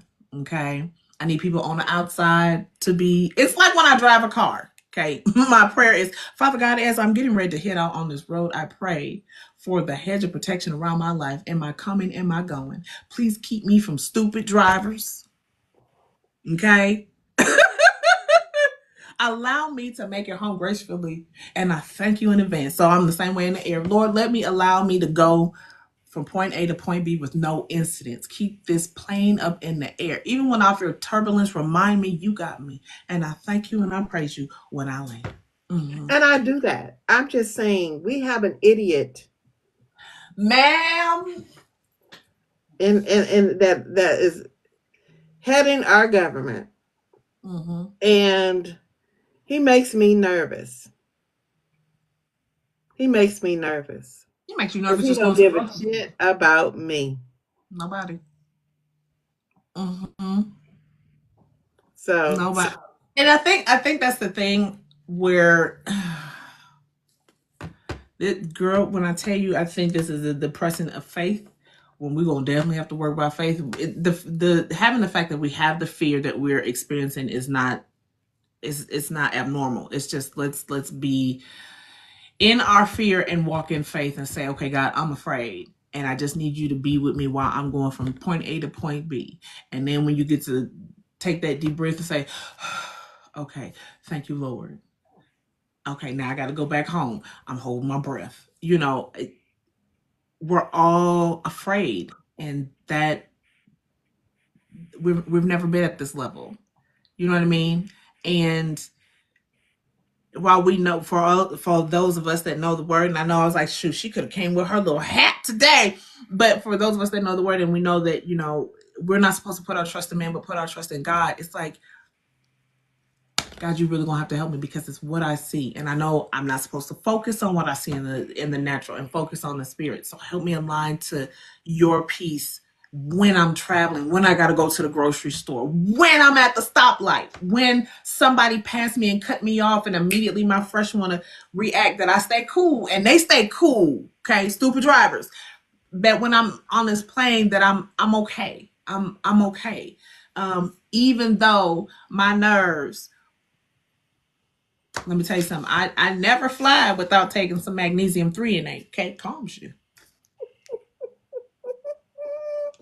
I'm gonna have some cocktails at 9 o'clock in the morning. I'm going to have a few libations. I'm going to be relaxed in this. Yeah. When I get to that airport at 7, I'ma hope that it is something open because I'm gonna have me some few glasses of wine. I'm gonna have me a few libations while I'm in the air. I have a layover in Vegas. I will have some libations there. So by the time I get there and Tylee picks me up, I'm gonna be good and drunk. What time does your flight leave? 9 o'clock in the morning. Okay, I was gonna say I get there at 4. I was gonna say they done fired some TSA agents, so you may have to be there at like 6. Yeah, but I'm leaving out of Oakland, so I have to be there at 7. Okay. Because, see, again, small. When I take, they're like upgrading our airport to add like 2 extra terminals. There's only 2 terminals here, so you can get here on time and it's fine. Yeah. So the This only only. one that I'm worried about is when I'm leaving out of Atlanta. I know I got to be there 4 hours early. Mm-hmm. So It's all right. I feel. Look, I feel. I feel that nervous energy, but you know, you got some sisters that be praying for you and holding you up, and you're traveling. You gonna have so much fun. I know you is. I am. I am. I'm excited. I am very, very excited. Very, very.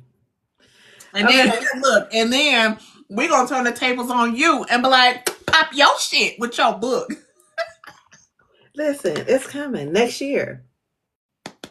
Next I'm year. excited. I'm excited. I agreed to do a project. Okay. That was always the goal, though, for me. That was always the Good. goal. Stop it, Skittles. That was Yeah. always the goal. So, Mm-hmm. you know, build my brand. I didn't. The podcast was never the goal, but it happened. I'm not mad that it happened. Mm-hmm. Um, but writing a book was always the goal. Is to get this family out, this series out. Now, if I don't Yeah. write nothing after that, then I've done what I said I was going to do. Right. Thank you. Mm-hmm. Uh, I feel that way too. Like I only intended to do one book, then it became two, and then it was like, oh, well, here's another one. Oh, and here's another one. And part of me, I'm validating the little girl in me, the little girl that was stuck in the back of the class who had to face the wall because I didn't learn the way all the other white students did. I'm validating and I'm telling her, girl, girl, did you see this? Did you see what you did? I'm proud of you. So you know that's my little wins every time I drop a book. I initially outside of that, and my last book is going to be dedicated to her, a dear sister in Christ, who passed away a couple years ago from cancer. We were talking and she was like, she was getting ready to start a sex toy line, right? And I was like, oh, I'm here for it, honey, because you know, because she's married. She's like, I'm here. I was like, oh, I'm supporting. And then she had got cancer, and I was talking to her. I said, you know, I was thinking about writing a book, and she said, you should write it. I said, but if I put, you know, SAG in it, it makes. She said, write the book. She said, write the book and have fun writing the book. And um, she passed before the first book had dropped, and so I was like, just thinking about her the other day. I said, that's my dedication. Is book 8 is for her because she was the first person that was like, just have fun, Mila, and write the book. oh, So you know, this one always got to make an appearance. look at the baby. Look at the look. Ridiculous and a hot boo boo shitty mess. don't you talk about your baby like that. Look, we used to have one. Yeah, having fun writing a book. Yes. Oh gosh, I'll be in here with my music and acting up oh god. Okay, so I'm gonna go back for a second. So two scenes. I gotta get these 2 scenes out my head, or I'm like, oh my god, I should have said this. So Kia at the club in Covajon, her birthday, right? Her birthday, and then Brown and Vanessa's wedding with Sebastian. Right?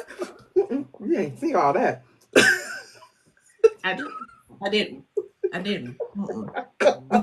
Here, that's why I'm like, look, everybody know I was if you trying to ever. hold it in. And I was like, We ain't even gonna talk about it, girl. We ain't gonna talk about it. No, we first of didn't. all, Kia is a whole fool. She said, "Oh, you want this dance? I'm gonna give it to you. You want to play with me? You better get this dance." That's what happened. Because she said, "I'm gonna throw my hit this way," and oh boy, what was his name? Quinn was like, "I got you," and then her and what's his name? Sebastian say, "Oh, I've been after her for He's like, years." mi corazón, mi corazón. He's like, oh, she's buttering my hands, and John like, Motherfucker, I will beat your ass. I'm getting ready to unalive you right now because you playing with fire. You know I want this woman. Stop playing. look, and that's Brown friends. So they was like, you knew they was gossiping. Baby. I was like, she better work. She said, and she dancing. She said, I'm gonna throw that shit back up. wait a minute. What's my other dog? Look back at it. Listen, if Kia didn't do anything, if she didn't do anything in that book, she knew how to dance. Because even the first like what is that? When they're in the dance studio and it's Hope and everybody like, come on, ladies, we got a show, and she like, all right, we got a show. Let's do this. Yeah, Kia, if she wasn't gonna do anything, she was damn sure gonna dance though. And perform. She performed. I'm hollering. But I did. I love this whole book. I did. I really enjoyed it. I was like, girl, this book is messy. But once it really hit me when the revelation of the and then I was like, oh. And then when Sean was like, I want you, and she was like, tell me what you want. I was like, tell him. Tell him. Just tell him. There's so Sean, one of Sean's brothers, Bishop, and he was outside the studio when that particular scene happened, when the skeleton came out, and he was like, when he told Queen, I wouldn't do that if I was you. So he's book 4, and his book boo, she will fight anybody over him. She's like, that's but Bishop is mine. So is every female main character, are they all Black? Kelly too? I thought Kelly was. I don't know. I thought she was a different color. Stop licking me. Somebody thought Sheila White. I was like, I don't give her full description because she's going in her own book, right? Like I say, she's caramel skin, she's got hazel eyes, and she's about Kia's height because I'm 5'8". So it's like I like tall women. We tall women. We got some, So I was like, no, they're all sisters. What happens is and I'm getting ready to. This one, yeah. This is Bishop in April. Okay. Where's my Kel? Where's my Kels? I got books 1 through 5. I don't think most people know that the girls are on the back of the cover. I didn't pay attention. I need to go look at the covers. Wow. Yeah, I don't think most people know that the women are on the back of the cover. So, like, look, because I feel like Keisha like, show my man. So, as Melton would say, they get progressively thick in the series. I just switched Mona's cover. Yeah, I just switched her cover. So if you happen to get another set for me, just know that you got another set for me coming. Don't worry about that. Because Mona's face is covered on the back of the book, and so I brought it down so you can see her. But anybody, Mona, that chick. I can't wait. But now, you met Mona. Yeah, I met Mona. I can't wait. I'm excited. I wish my reading schedule was open like it used to be, where I can just read at will. I just can't read at will anymore because, again, you want to make sure that you're prepared for. And girl, when I tell you I'm booking into May now, and then I'm going on vacation in July. Okay. See, look at that.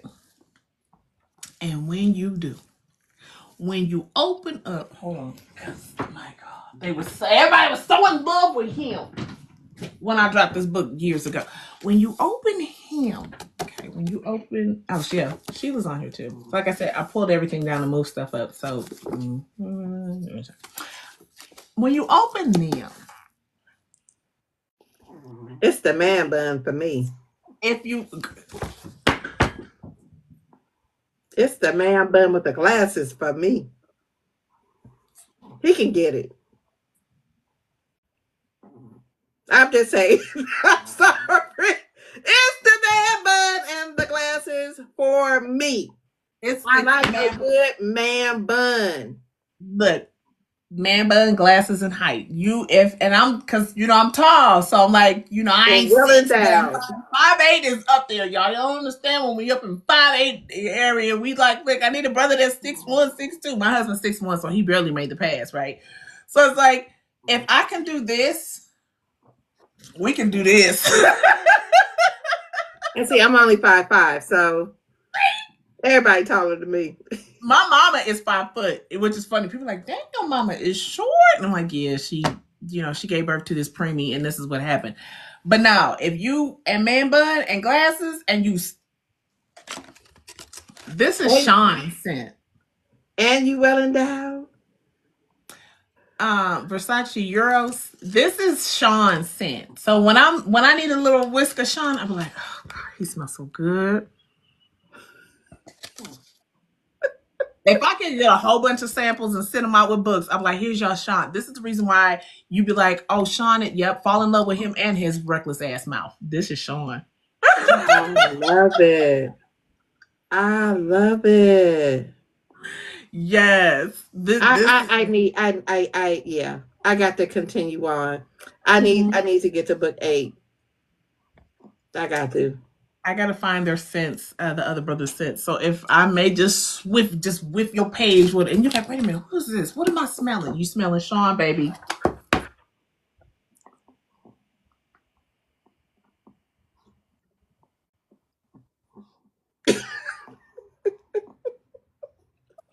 Don't do me like that. I'm just, You don't have me outside. Listen, you about to have me outside looking for damn Shine. I promise you, you will be like, wait, this damn it smell So good. so do so, so do the men in the Nebraska and the Oklahoma area, do they like the black girls? Because I think I Girl, think there's a lot of community D up here. Don't let Nebraska get you all excited. There's a lot of community D. that's And, California too. and I know, but because my brother populated half of the city, I feel like there's a lot of community D. I am lucky that my husband is not from here. He's from Mississippi. So I got a southern man. And I didn't want nobody from here. I didn't want nobody that knew who my brother was or my peoples. I wanted somebody. I don't know nobody. You don't know me. We don't know each other. There are. And the funny thing is, I turned my daughter onto this inadvertently, that men with trucks and beards. And now she's like, Mom. I'm not a truck girl, but I like a good beard. Let me tell you, look at a man with a truck. Look at a man with a. That's all I'm gonna say, because you're gonna see men with truck with beards and maybe some buns.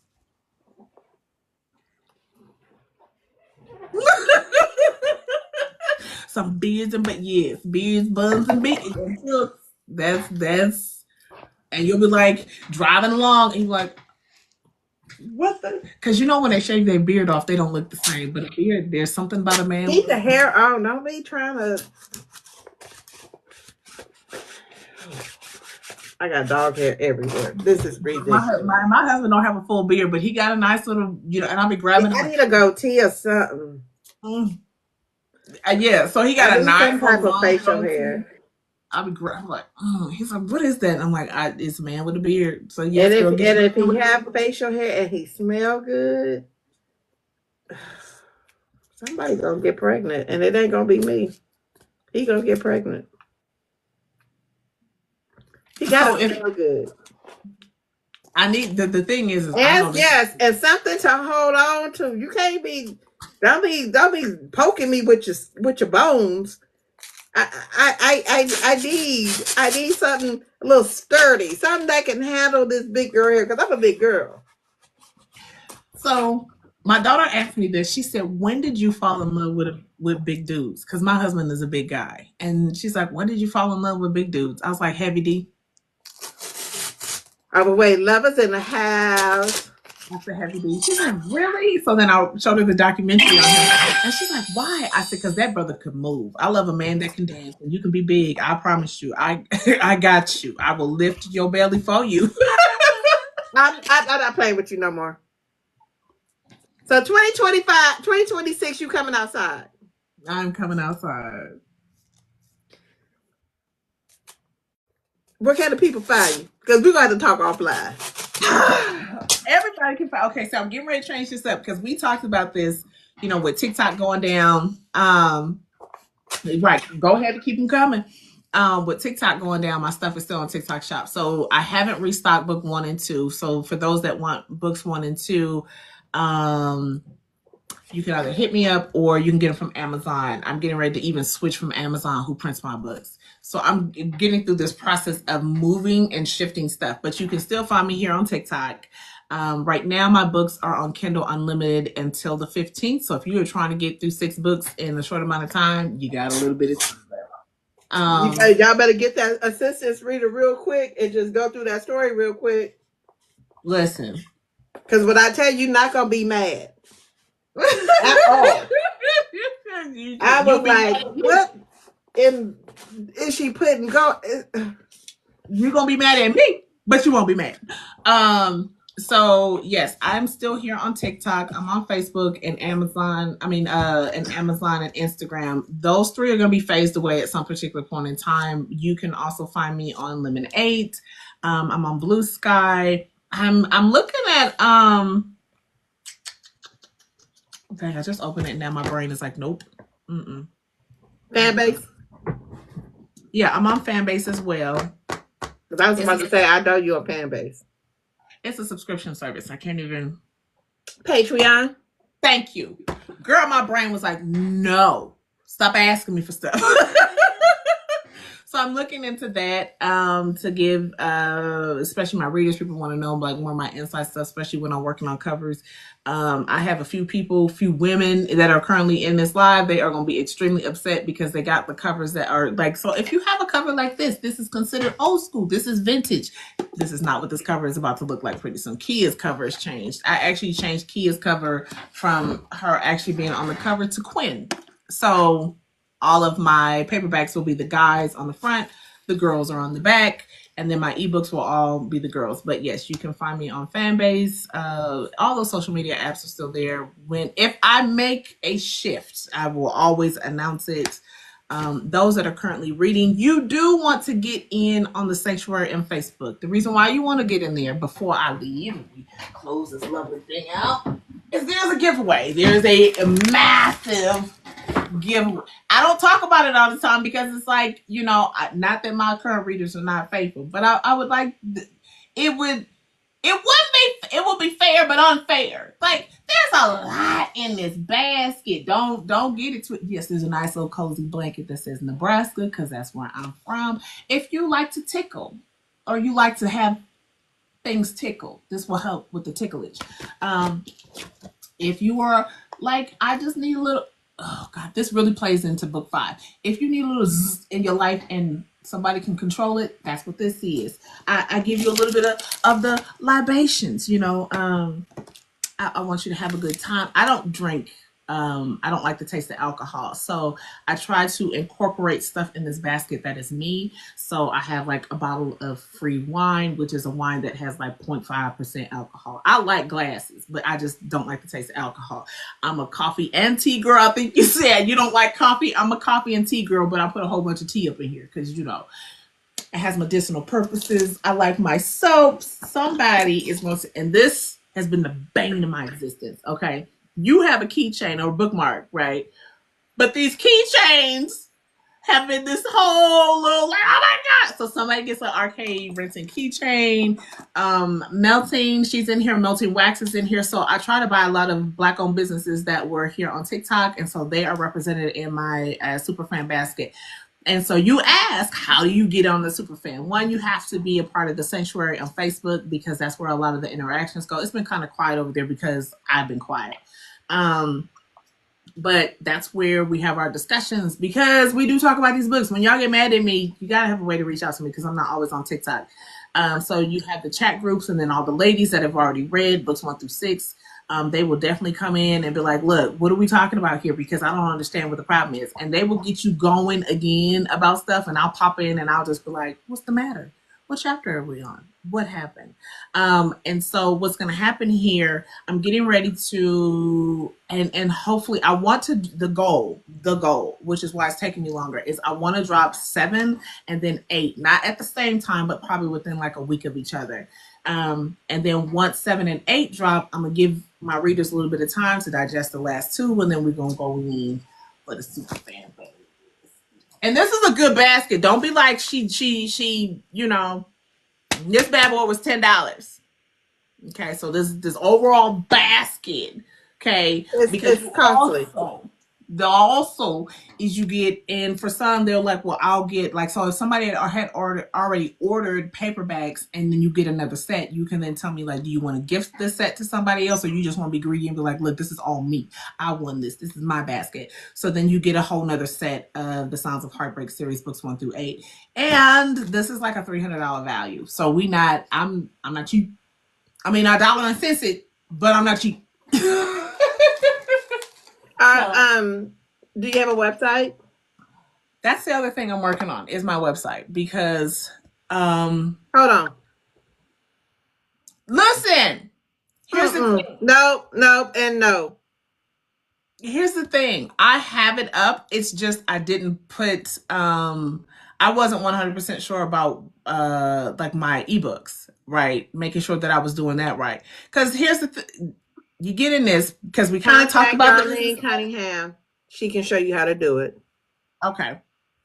That's my only thing. That's the only thing that's not on there is my ebooks, and I refuse to be like, oh well, and then it's not right. So that's the only thing that's hanging up my website. But yeah, Darlene Cunningham can show you how to put your ebooks on your website.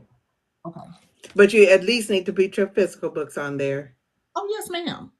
And immediately, because if this goes down, what's we gonna do? Do we want to give you the coin or just give it to Design? I'd rather give it to you. And that's why I'm transitioning from Design, and I'm finding there's another printing company that I'm trying to they're about the same price. So but without the same contingencies. That right there. So yes, ma'am. So I'm excited for you.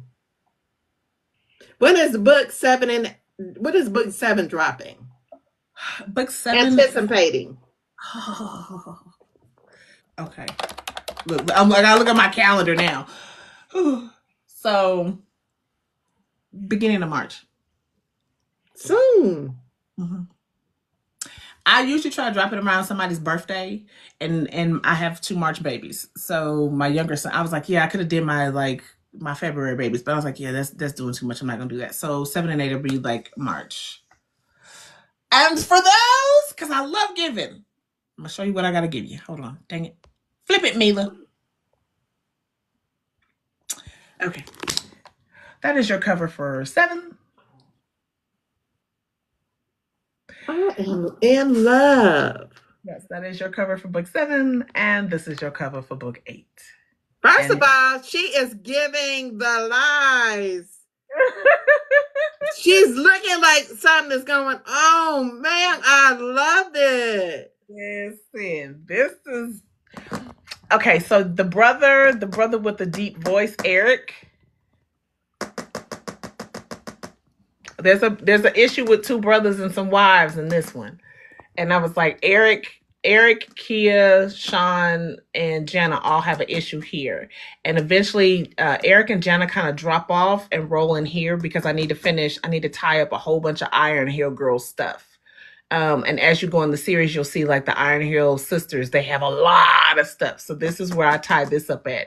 And this is where I tie up a lot of other stuff that was hidden in Kia's life. But I had to give Jana her a cover. Miss Jana needed a cover. I love it. So that is Miss Jana, and that's going to be Miss Raja. That's her cover as well. So that is covers for 7 and 8. See, I'm just giving a lot this evening. Look at that. Mm-hmm. Look at me getting some exclusives. Yes, ma'am. Yes, ma'am. I love it. Thank you so much. Raja is 8, Shelly. She's like, who is Raj? Raja is 8. And the funny thing is, like, 8 was, remember I said 8 wasn't supposed to happen.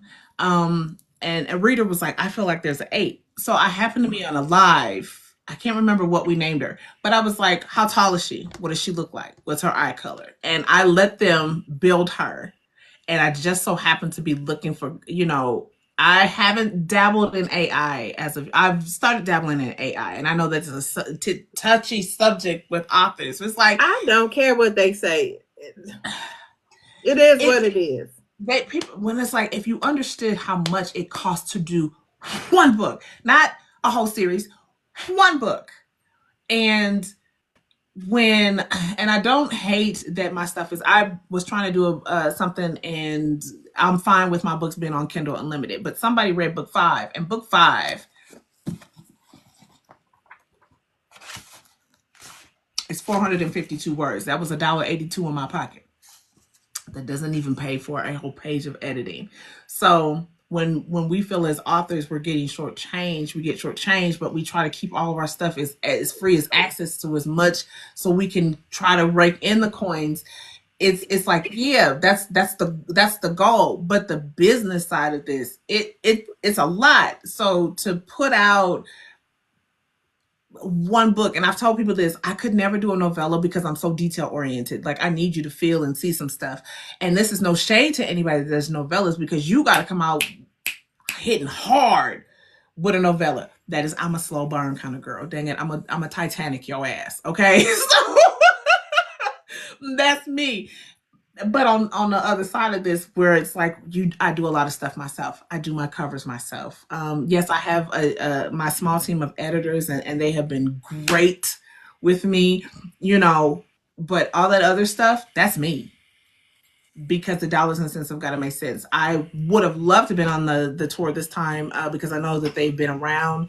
But again, 7 hours for me is not a big deal to drive. I can drive there for myself. But I'm still relatively new in the author world, and so people won't know who R.K. Renton is. But that's why you get outside, so they can know who you are.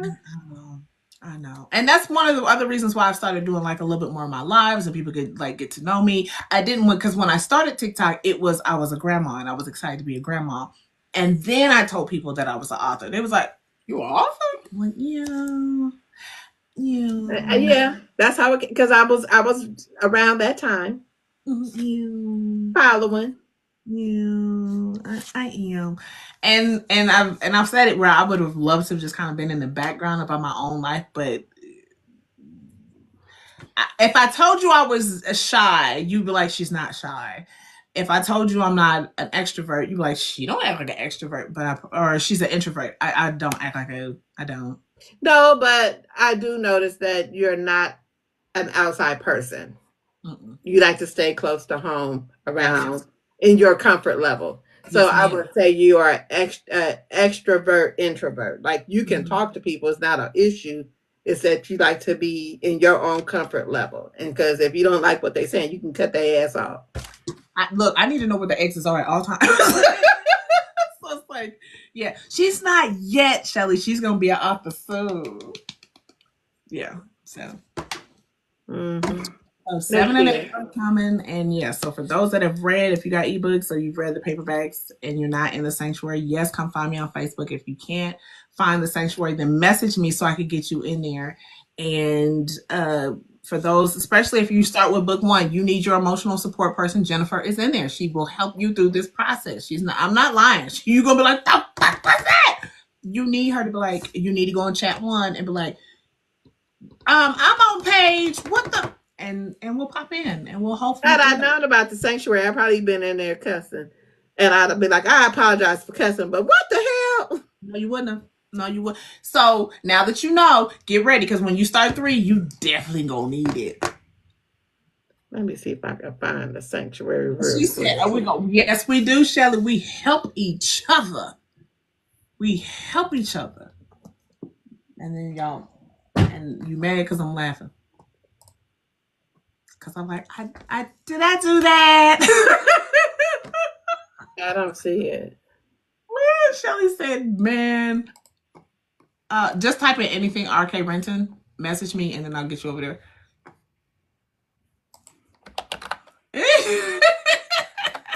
We friends. Yeah, Keisha, she's read book 1 and 2. She hasn't started 3 yet. She's got a lot on her plate, so she hasn't started 3 yet. But yes.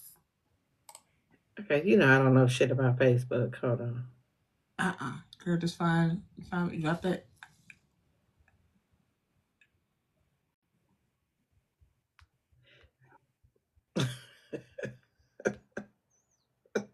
It's wrong with me. Can I just say this? I love Brittany's whiteboard. Man, I'm man on the floor. Every time I see Listen, that whiteboard every come. time, every time, because she be so on point. So So I stuck her. Look, I stuck her, Britt. listen, Your whiteboard, girl. I was like, it's the whiteboard for me. And it no, it don't be the I'm looking whiteboard. at the one. It be the dumb shit she get, and then she be responding for me. It's the I just seen the one where she's like the ropes have come, and I'm like, look, so Britt, I'll tell you now, I'm the one that writes the COCK in a book, and you just gonna I already know you don't like it. And baby, did she write the COCK? I write it. It's interracial, so it's fitting. It's fitting. Yeah, that whiteboard come out like, here come the tea. Here comes the. She said she read IR, so she's used to it now. Okay, Yeah. okay. When I tell you this is a messy butt ass book, it's messy. Because I was so bad a kid. I was like, girl, I'm gonna need you to get your life. But now I kind of understand her a little bit better, and that now that Sean has, it's The Sounds of Heartbreak, books 1 and 2. Yeah. Now that you know who Sean is, you like, oh, so that reckless mouth. Oh, this shit is a reckless. I'm gonna need him to care for kids' feelings, though. Now he can go off on everybody else, but he didn't went off on her enough. He ain't done because it don't matter. Because it don't matter, and you'll see it even more when you get to Adonis, and you're like, oh my god, why are they like that? Because it don't matter. Their feelings don't matter. Your tears don't matter. Kid cried once, and he's like, what you crying for? That don't matter. I need them to stay in love, though, so they not. Oh, I can promise you that. It wouldn't be The Sounds of Heartbreak if they stayed in love. That's anybody though. That's anybody in this. Anybody can get it in this series. I'll tell you that. Anybody can get it. Mm-mm. Yes, it is pink. No, I wish. I'ma get there. I told you there's a specific vision I have for these bad boys when they come out in hardcover. Yes, I'm not pink playing with you. those are my. If you could see my office, my walls are. It's called Mama's Kisses, and I like pink. So reminds me of my grandmother. Yeah, I'm not playing with you. mm-hmm. I'm over it. I'm over you and the foolishness. It's all right. But look, I can tell you, when you get here, go ahead, make sure that you're in the sanctuary, message me, we'll get you over there. Okay. I just sent you a message. I said, take me to the sanctuary. You're gonna need it. You're gonna be glad that you went therapy because this is therapy. All I'm gonna say is make sure you got enough change for this. And I can't say nothing about because they don't like Chris. He alright. Yeah, he alright. Who the hell is Chris? Oh, that's one of the brothers. Well, how many brothers is it?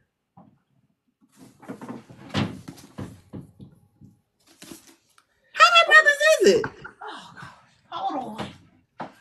Bishop, Eric. We got Sean. I haven't finished Eric's cover, so I can't show you Eric's cover Sean, yet. Bishop, Eric. We got Saunders. That's 4. We got Saunders is 5. Saunders is 5. I remember him. And Chris is 6. Is another brother?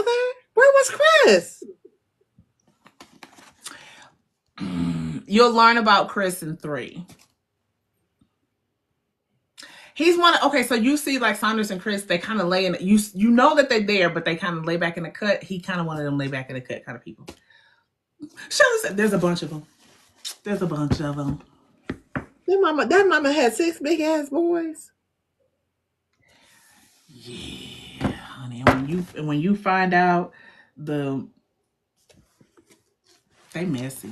I mean, yes, I'm messy. I'm sorry. I'm messy. I'm messy. Because my family is messy. Kind of, sort of. I know my auntie is, but yeah, you got some brothers. I promise you, they all got a little. I'm screaming. But I'm glad you like Sean. So far, he sounds like I ain't gonna like him in a minute. It's not bad. It's not. It's not bad, but it's not good either. I mean, it's. How can I put this? It's like a bad car accident, and you can't help but look. She don't like the taco hole. She don't like the taco hole. Mm-mm. Y'all keep that wench. No, she don't like Zedra. Not at all. She don't like Zedra. She like Brown and Vanessa though, but she don't like no. She barely like Kia. I don't like her. She barely They like got her. on my nerves. I want to beat her ass. At every time. Hands and feet. At every freaking time. And other extra things I could find around the house. Listen. She needed all that ass whooping. At least she got Kia a free meal.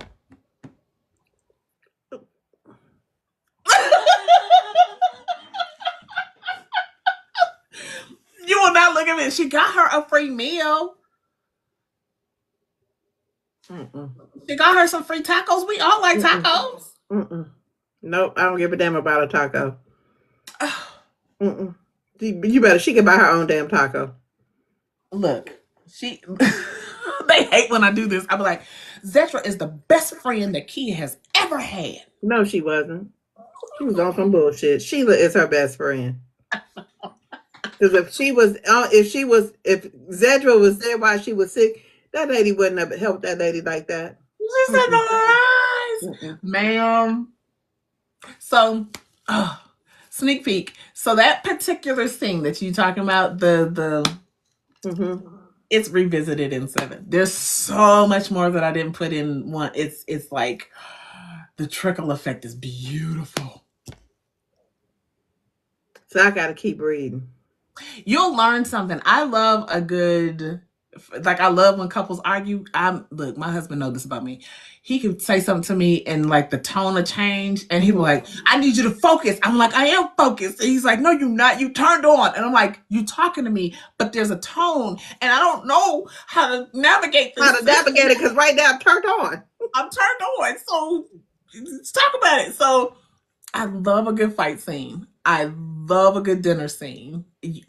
Because a lot can happen at a dinner scene. People can spill the beans at a dinner scene. I love a good. I love do it. that taco hole at home. She'll never have to make another appearance in a book again. When I tell you the family meeting in this book,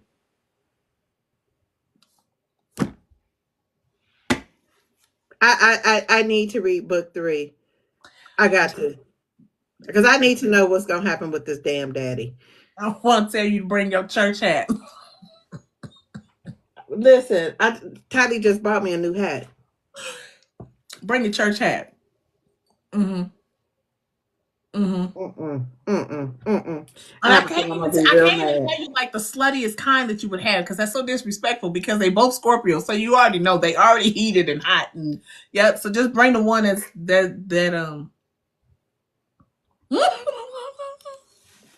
I probably, she probably gonna get a hat. They have the congregation where they like, yeah. He said nobody ever prayed for him. I remember that. Nobody ever prayed for him. She prayed over him. They don't pray? I don't know. It's a bad car accident you just drive past. And you just It's like what Nasty said. Nasty was like, I don't promise anything outside of nasty. I don't promise you anything outside of heartbreak. Baby, wait. I don't. I don't promise you that they're gonna make it. I don't promise you that they're not gonna say no reckless stuff. I'm not even gonna look. You've already seen. They test the boundaries on being married to white men, so or with a white man. So, But when she called him master, I was done. I was like, oh no, I can't. I will never date a white man ever. Mm-mm. I mean, I'm glad they rectified it, but I no. but they were look. That's divorce for me. If I'm arguing with you and I'm going for because seeing that it's Sean and Kia and they tit for tat. If I'm trying to hit you, I'm gonna hit you where I'm gonna shock you where it's like, did you just and again, that is true to my form as a person, which I'm, it's forever on the cross. And it's stuff I don't do to my husband, thank God, or we wouldn't have been married for 23 years. So it's like if I was messy, I'll say that. If I was messy, this would be how messy I would be. I'm hollering. Absolutely emphatically flipped over, I would be messy. I tell people all the time, God knew what he was doing when he got me married at 23. He could not have me out here on the streets. I would be wrecking headboards. I already know that. Question: is Sebastian gonna make another appearance? Ooh, it's getting ready to get good. Mi corazón. Sebastian knew how to. I'm screaming. And if you haven't, who said this? I think it was Britt in one of her posts. She was like, y'all just put chapter 1 and chapter 2. You don't tell us what, you don't give us nothing. And I thought about that and I was like, oh my gosh, because their soundtracks, and somebody asked me if they go in order, and I'm like, no, not all songs go in order by the chapters. But now that I thought about it, I was like, I probably could have, and then you would know what song. I try to put like the song title in there or something to allude to it. Mm-hmm. So if you were listening to the soundtracks, you knew that this is the song that went to it. Like, so when Sebastian and Kia were dancing, the song is by Khalid. It's called Sun City, and it's really kind of slow. And so when you hear the song and you remember that scene, you like, oh, I see why they were okay. Okay. All right. And for Sean to be like, wait, but I know, and for him it's like, but I know that move. I know how this woman moves. That she don't Kia makes love with her whole body. She ain't just laying there. She's into this. So all that all that on that floor.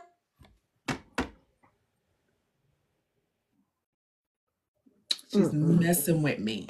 And rightfully so. I mean, you see what she did to Queen. And they were just in the office. That part. That was I was like, wow. That whole boudoir experience was different. That was different. It was different. I liked it.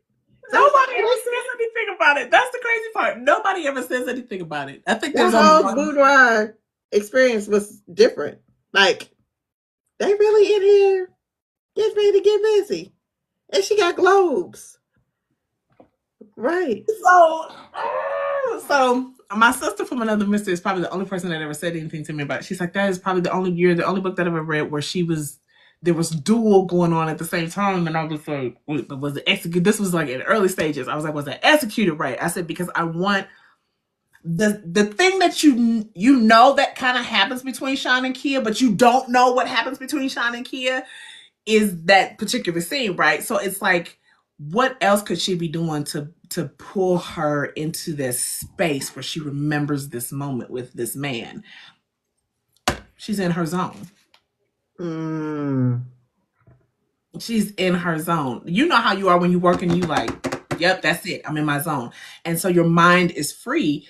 And for her, it's photography where she's like, look, I can And like, do you want to be in that? Nope, nope. I'll set the glows up. Y'all can do whatever you're gonna do. I can do all this from here. I am perfectly fine.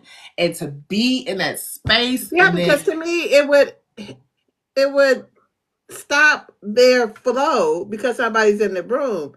She's not in the room. They probably done forgot because now they going for the gusto. I was like, well, damn. and then it's the visual. When you think of like into where he comes to get the pictures, and you think these are huge, massive canvases of this moment between this man and this woman, and she took it. And when you when you take this and you roll to book 7, you like, oh my God, I'm messing with all of y'all. I'm officially coming to mess with every single one of y'all by the time that I end this series, because this is taking. I started in 2018. Yeah, this has been a long road with this series. So if I'm like, this is it. It's like Eddie Murphy in Coming to America when he dropped the mic. This is all I got to give. This is it. That's how I felt. Do you have your next series in mind? All 6 books are sitting there. Like every book, if I have another series or another book in mind, I usually start it. And so I have my covers done, and each book has about like anywhere between 15 to 20,000 words already. It's gonna be interesting. I'm excited about it. I can't wait till you read it down. Yeah, he's next. Why is she calling him a nigga? I don't know. Oh, you'll see, and you'll be like, and it's so warranted. You hear what I'm saying? It's like, oh yeah, I would say that too. Yeah, that that's some nigga shit right there. I would say that right there. And here's the truth: I know him. His name is Daryl. Mm-hmm.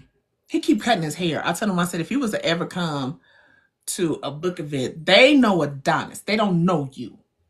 Grow that shit back up. He's like, he cut his facial hair. I said, grow it back. I don't know what you did, but grow it back. Put it back. Please put that facial hair back. Yeah. So his name is Daryl. I don't know why men don't think that we don't like. We love facial hair. It is the best gift God gave a man. Mm-hmm. Mm-hmm. Yeah. She said, if he don't come with the hair, leave him home. We'll get him a lace front. Exactly. Nope. You're gonna have to find you another model because we need the hair and the beard. I guess the lace front. I guess the question I have for you, I know because there's so many scenes. Did you have an absolute favorite scene? Yes. When she was sick.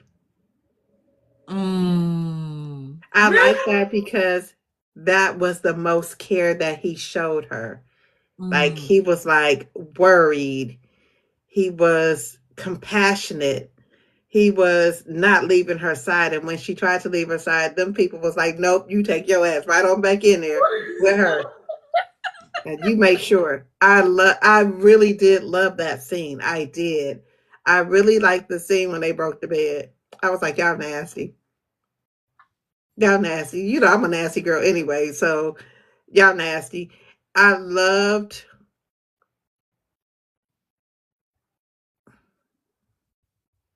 I love when they was trying to hold back from one another.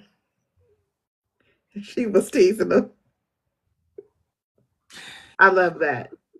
And I love when Zadra got whatever that lady's name is. Taco hole. The taco hole. Mm-hmm. I love her karma. Because she needed that. I need to be there for strawberries because her name is gonna forever be Strawberry to me. I need for her karma to come to her. Because I do. Because you said that, I'm gonna put that in 7. Because they all make a visit. The crew come back for the visit. Yeah, I need her. I need Akeem to whoop her ass. If you don't do that, you cause that lady lose her baby. Listen, I I need that. I need that in my life. I need that ass whooping. The I need her to go full Negro mode. I think the other thing that sometimes is missed, and I don't think people realize this, is that Kia was also grieving. So Yep. coming back home, your mom is like, I need you to, because I'm getting ready to live my best life. And she's like, okay, I need to start my life over. And then she starts her life over. And then immediately it's like all these people that she remembered coming back into her life. And it's like, well, they remember a Kia that used to be that no longer is there.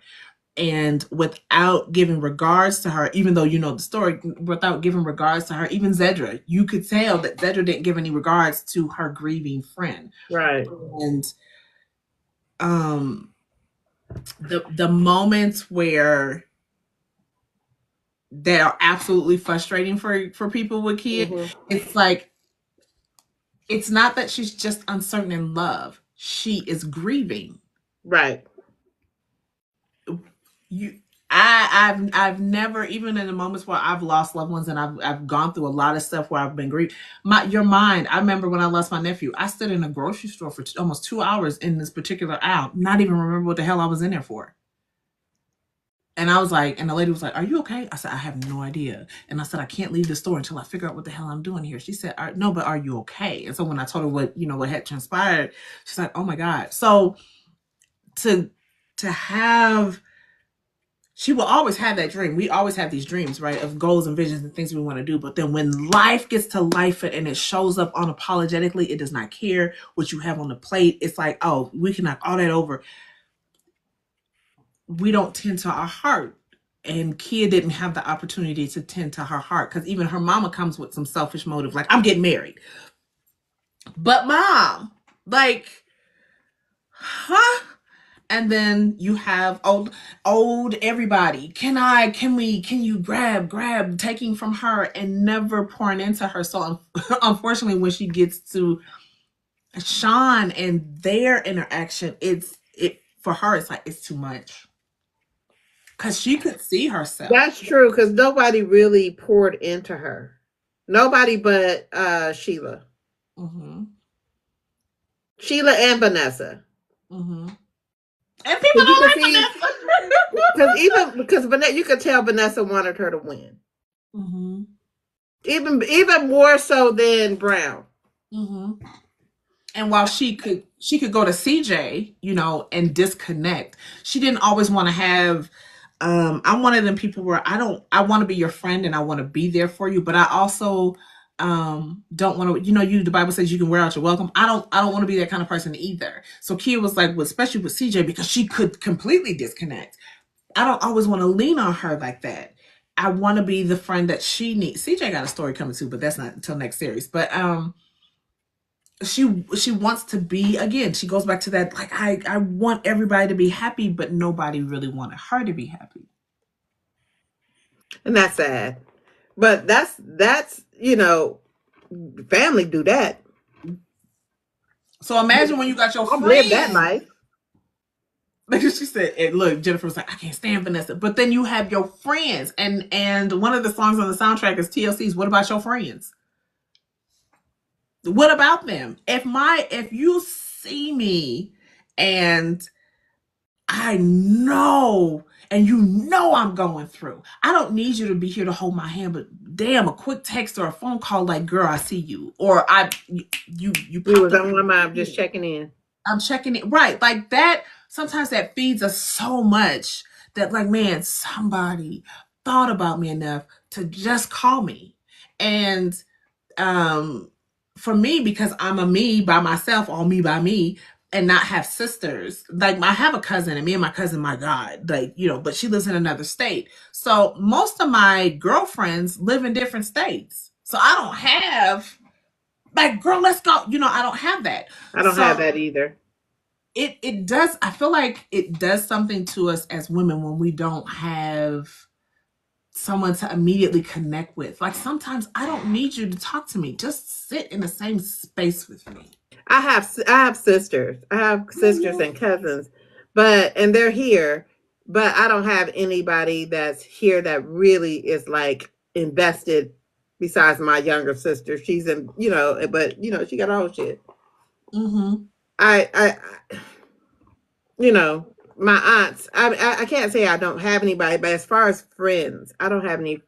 I have a couple of friends here that want to see me win or be like, "Hey, I'm just checking in with you." But it took a long time for me to find those friends because the friends that I had before just were not those type of friends. It wasn't until a very, very traumatic thing that happened to me that they came, that I met new people, and that was God's doing. You listen, that is on the prayer list right now. Send the right people to be in my, even if it's, for it's local. And so that's kind of one of the things that I wanted to convey, but I knew somebody was gonna miss it. Like, Kia is not, she is Oh, grieving. I didn't miss it. I caught that. She Oh, was see? by herself.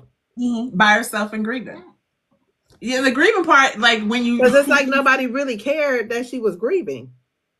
when you see, like, so what scene we talking about, but we not talking about it, when Quinn and he didn't ignore, and I get why he was so, like, you understand why he's so angry, but it never really occurred to him that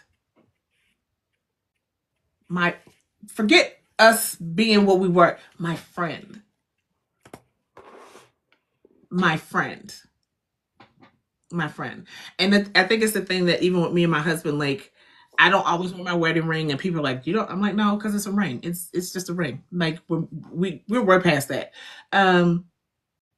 Before he was my husband, he was my friend. He was my friend. That's how we met. We were friends first. So I'm a little bit of Kia. I'm a co-worker, y'all. But he was my friend first. So when things get rough and I'm like, oh, I don't know. I'm like, wait a minute. He's your friend. Remember that. Remember why you are. And that's the thing that's missed with kids. It's like, they don't care. And you get older, and while you can get older, you can move on and not be friends anymore. That's fine. I've lost friendships and stuff like that too. But it's just like, if we're gonna be in this thing called community and be that. Don't have me on a one-way street, Right. and I look crazy I because had to learn how to cut people off. I had to learn that. I'm talking about people that I love dearly. I had to learn to cut them off, and don't have no problem cutting people off now. You know what? If you're not on my, I'm good. Don't worry about me. man, my mama told me, she warned me, she said, my government name is Camila. And she said, Camila, she said, baby girl, when you hit your 40s, she said, I don't know what it is about when you hit your 40s. She said, your 20s and your 30s, she said, but there's a profound insight you start to gain in your 40s.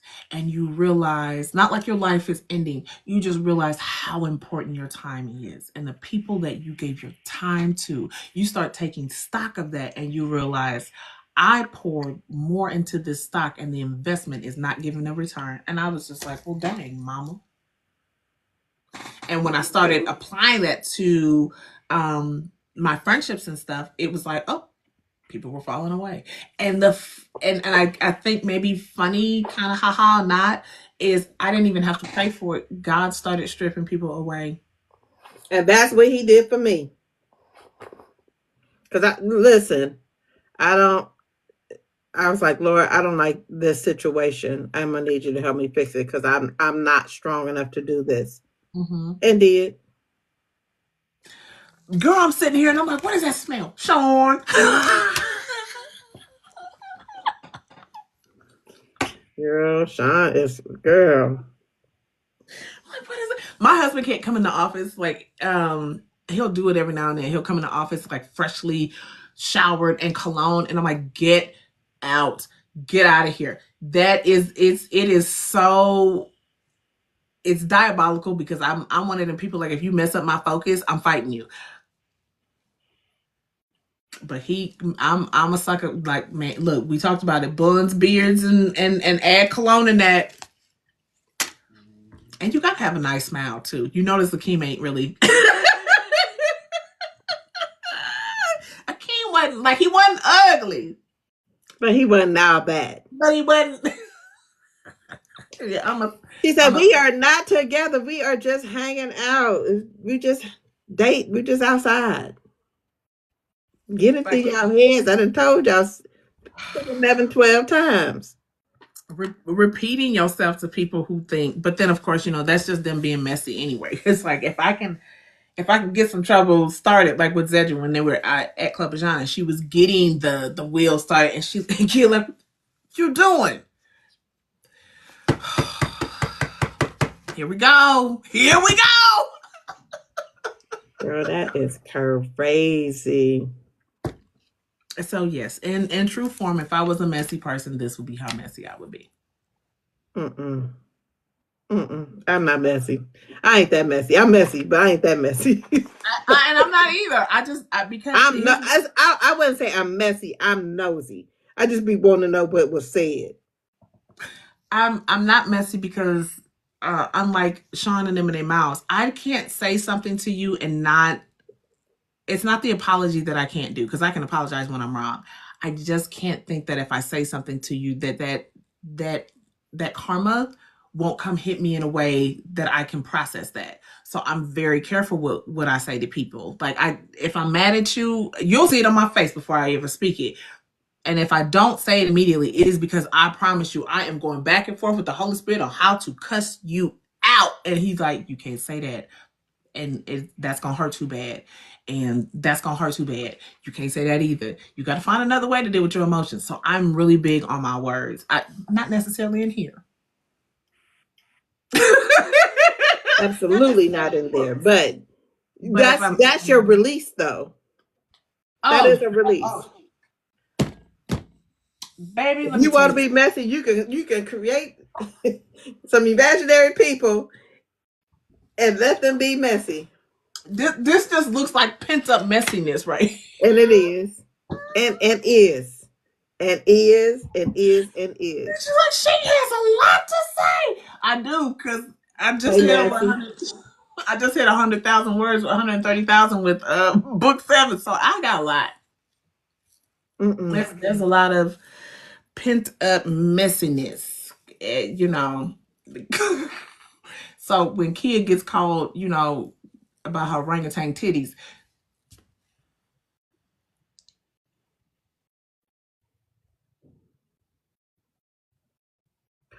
wait a minute, what? Remember what Quinn said to her? He was like, you and your orangutan titties. Oh, but that's before they was talking about that.